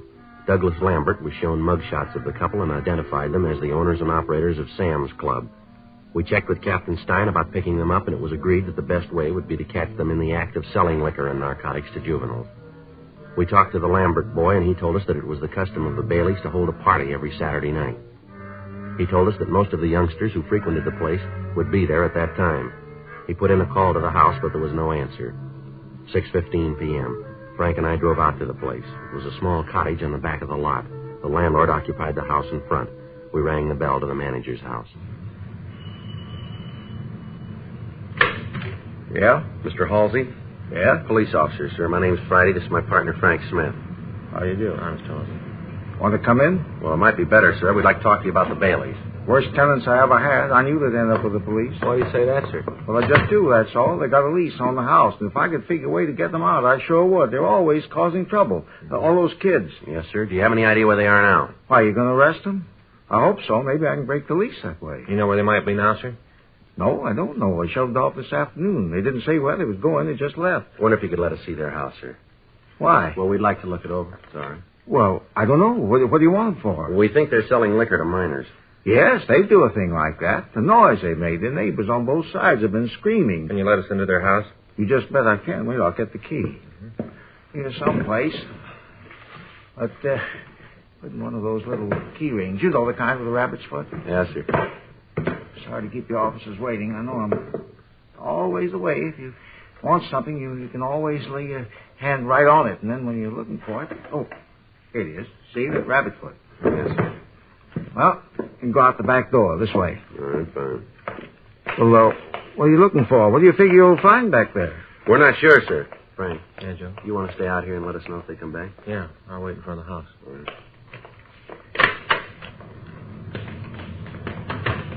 You know, it's funny about them. What's that, sir? Well, when they first moved in, they said they wanted the locks on the door changed. I told them it'd be okay, but they'd have to give me a key to the place. They had quite a ruckus about it, but I stood in my ground. They wasn't going to buffalo me, no, sir. Here, I'll get the lock. All right. Okay. Gee, smells like they haven't had a window open in a year, Sergeant. Yes, sir. Look what they've done to this room. They built a bar and everything. You sure were right about them. I think I can break the lease on this. I'm pretty sure. It says in the contract that they can't do any building without my permission, and I certainly didn't give them any okay on this. Yes, sir. This is the dining room? Yeah, that's it. Just pull those doors back. What's that smell, Sergeant? I'm not sure, but I think it might be narcotics. Drugs. I knew it. I knew it all along. Oh, just wait till they get back. I'm really going to tell them. I really am. Rather you didn't do that, sir. What? Rather you didn't let them know that we were in here, that you know anything about this. Well, why? You're going to arrest them, aren't you? You're not going to let them get away with this. No, sir, but we understand they've got a party planned here tomorrow night. If we wait until then, we can make a charge stick. Oh, you mean they're going to have a drunken brawl? The kids here smoking marijuana, taking heroin and stuff like that? Well, we're not going to let them go that far, sir. We're going to need your cooperation here, Mr. Halsey. Well, what do you want me to do? Well, sir, we want to install listening equipment in here. We'd like to use your house. You mean you're going to bug the place? Well, yes, sir. We'd like to put in microphones. Well, will it hurt the property? I mean, would you have to put nails in the walls, stuff like that? No, sir, I don't think so. Oh, well, Then you can do it. Yes, sir. I want to help, Sergeant. That's the trouble with people nowadays. You know, they don't want to help.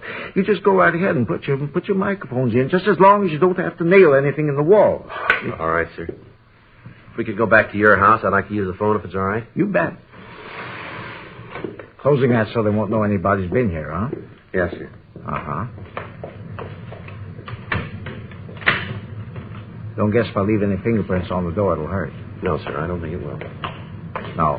Can't be too careful, though, you. But then I guess you know all about things like that. Yes, sir. I'll go around front and get my partner. Yeah, sure thing. You fellas all work in teams like this? Yes, sir, most of the time. Well, I never knew that before. Do you have any idea at all where the Baileys might have gone? They give you any indication at all, sir? No. No, I saw them leave this afternoon, just got in the car and left. Did they take any luggage with them, suitcases, would you know? Not that I could see, no. Ah, you find anything? Yeah, the bar's in the living room. Oh, then what the Lambert kid said was true, huh? Yeah, it looks that way. Tell them about the dope in the dining room, how you open the door and smell the fumes. Marijuana? Yeah, it smelled like that. Find any? No, I didn't go over the place too good, and I thought if we were going to wire the place, we'd better get on it. Yeah. If we could just use your phone, sir? Oh, yeah, you bet. Come on in.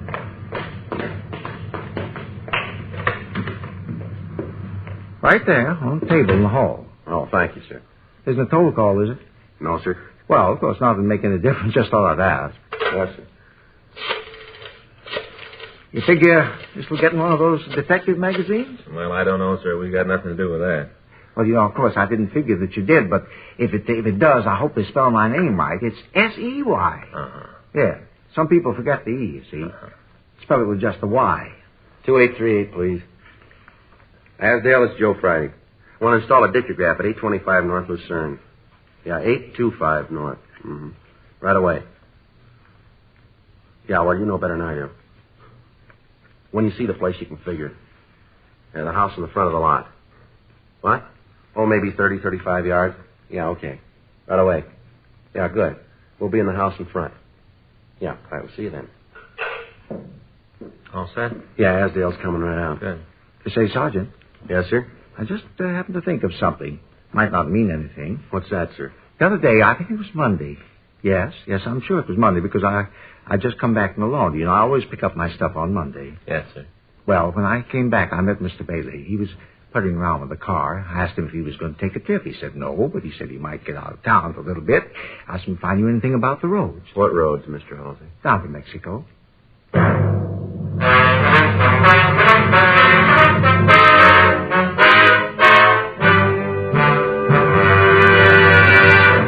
You are listening to Dragnet, the authentic story of your police force in action. And now, a report every smoker should hear. Nose, throat, and accessory organs not adversely affected by smoking Chesterfields. First such report ever published about any cigarette. And it applies only to Chesterfield. A responsible consulting organization has reported the results of a continuing study by a competent medical specialist and his staff on the effects of smoking Chesterfield cigarettes. A group of people from various walks of life was organized to smoke only Chesterfields. For 6 months, this group of men and women smoked their normal amount of Chesterfields, 10 to 40 a day. 45% of the group have smoked Chesterfields continually from 1 to 30 years, for an average of 10 years each. At the beginning and at the end of the 6 months period, each smoker was given a thorough examination, including X-ray pictures, by the medical specialist and his assistants. The examination covered the sinuses, as well as the nose, ears, and throat. The medical specialist, after a thorough examination of every member of the group, stated, "It is my opinion that the ears, nose, throat, and accessory organs of all participating subjects examined by me were not adversely affected in the 6 months period by smoking the cigarettes provided." Remember this Chesterfield report. It's the first such report ever published about any cigarette. Nose, throat, and accessory organs not adversely affected by smoking Chesterfields. Buy Chesterfield either way you like 'em, regular or king size. Chesterfield gives you the best possible smoke. Much milder Chesterfield.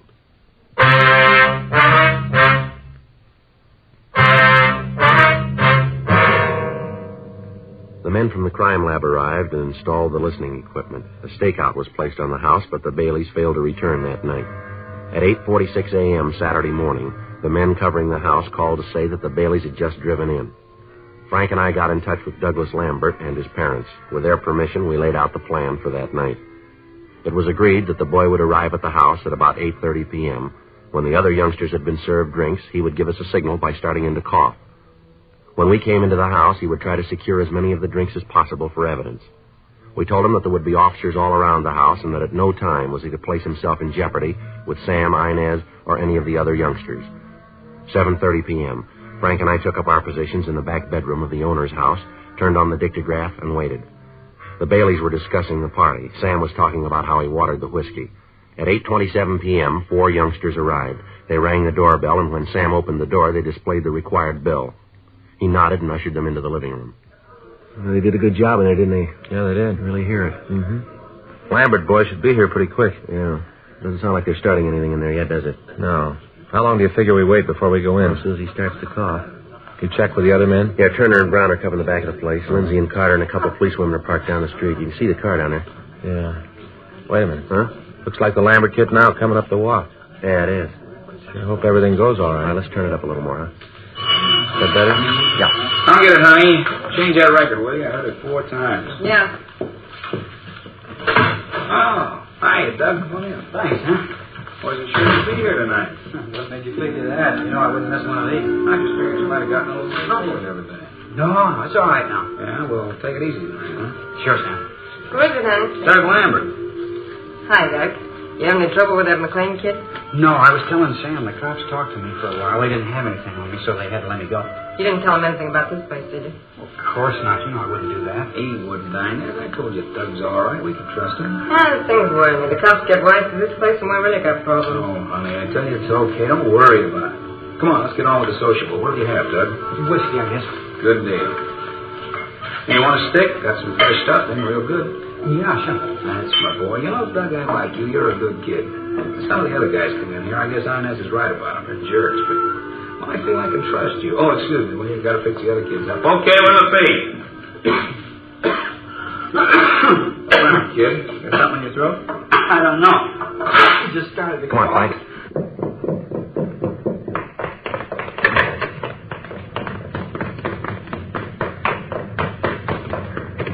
Door's locked. Let's hit it. What's going on? Who are you guys? Police officers, you're under arrest. What for? What are you trying to pull? Hold it, everybody, right where you are. Did you hear it all, Sergeant? Yeah, Doug, we did. Hear what? You in on this, Doug? I told you not to trust any of them. I told you, but you wouldn't listen. You want to kill the phonograph, Frank? Where do you get the marijuana, Doug? Out of that drawer. There in back of the bar. Yeah. There's nothing there. Right here, Doug? It was way in the back. Shut up, you. Al. What about these, Sam? I don't know what you're talking about. I never saw those before. All right, mister, let's go. I'll get Turner and Brown. They can take care of the kid. Right. You and your ideas. I told you we shouldn't have come back. I told you. Oh, knock it off. Shut your mouth, will you? I told you last night we should have kept driving, but oh no, you figure we got a sweet racket here. You don't want to change it. It's good, you said. Yeah? How does it look now? Look, I'm telling you, take it easy. All right, let's go, huh? It's the way it is, Sergeant. Try to make a living for a woman, make things nice. The first time something goes wrong, she starts to squawk. Never failed. You're riding high, everything's fine. Him and his living, always trying to build something up, always trying to figure out a way to beat the game. One big deal, one big thing to set him up for good. Yeah, well, I think he made it this time. Let's go. The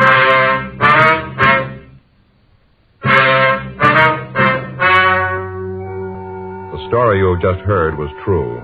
The names were changed to protect the innocent. On January 14th, trial was held in Department 89, Superior Court of the State of California, in and for the County of Los Angeles. In a moment, the results of that trial. Now, here is our star, Jack Webb. Thank you. Friends, as you know on Dragnet, we've always tried to emphasize the importance of facts, and when we talk to you about Chesterfield, we give you the facts. You heard the report George Fenneman read earlier. Nose, throat, and accessory organs not adversely affected by smoking Chesterfields. That's the first such report ever published about any cigarette. Remember that report and make Chesterfield your cigarette. Get 'em, regular or king size. Chesterfield, the best possible smoke, much milder.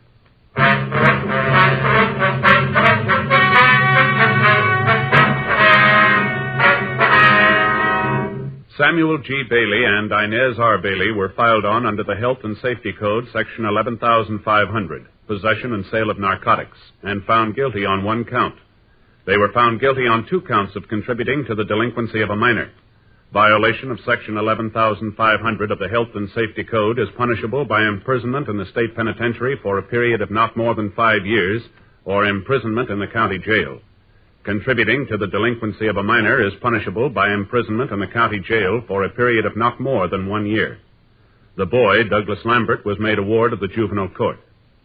Ladies and gentlemen, where the community chest is at work, Red Feather Services, like youth programs and clinics, hospitals, and the USO, give direct help to 2 families out of 5 every year. And indirectly, everybody benefits. Because community chest services make America's cities and towns healthier, happier places to live. So give generously to your community chest. Pledge enough for all the community campaigns that are united under the Red Feather banner.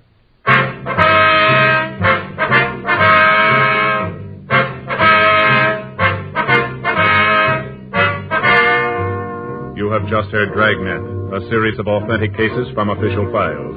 Technical advice comes from the Office of Chief of Police W.H. Parker, Los Angeles Police Department. Technical advisors Captain Jack Donahoe, Sergeant Marty Wynn, Sergeant Vance Brasher. Heard tonight were Ben Alexander, Sam Edwards, Vic Rodman. Script by John Robinson. Music by Walter Schumann. Hal Gibney speaking.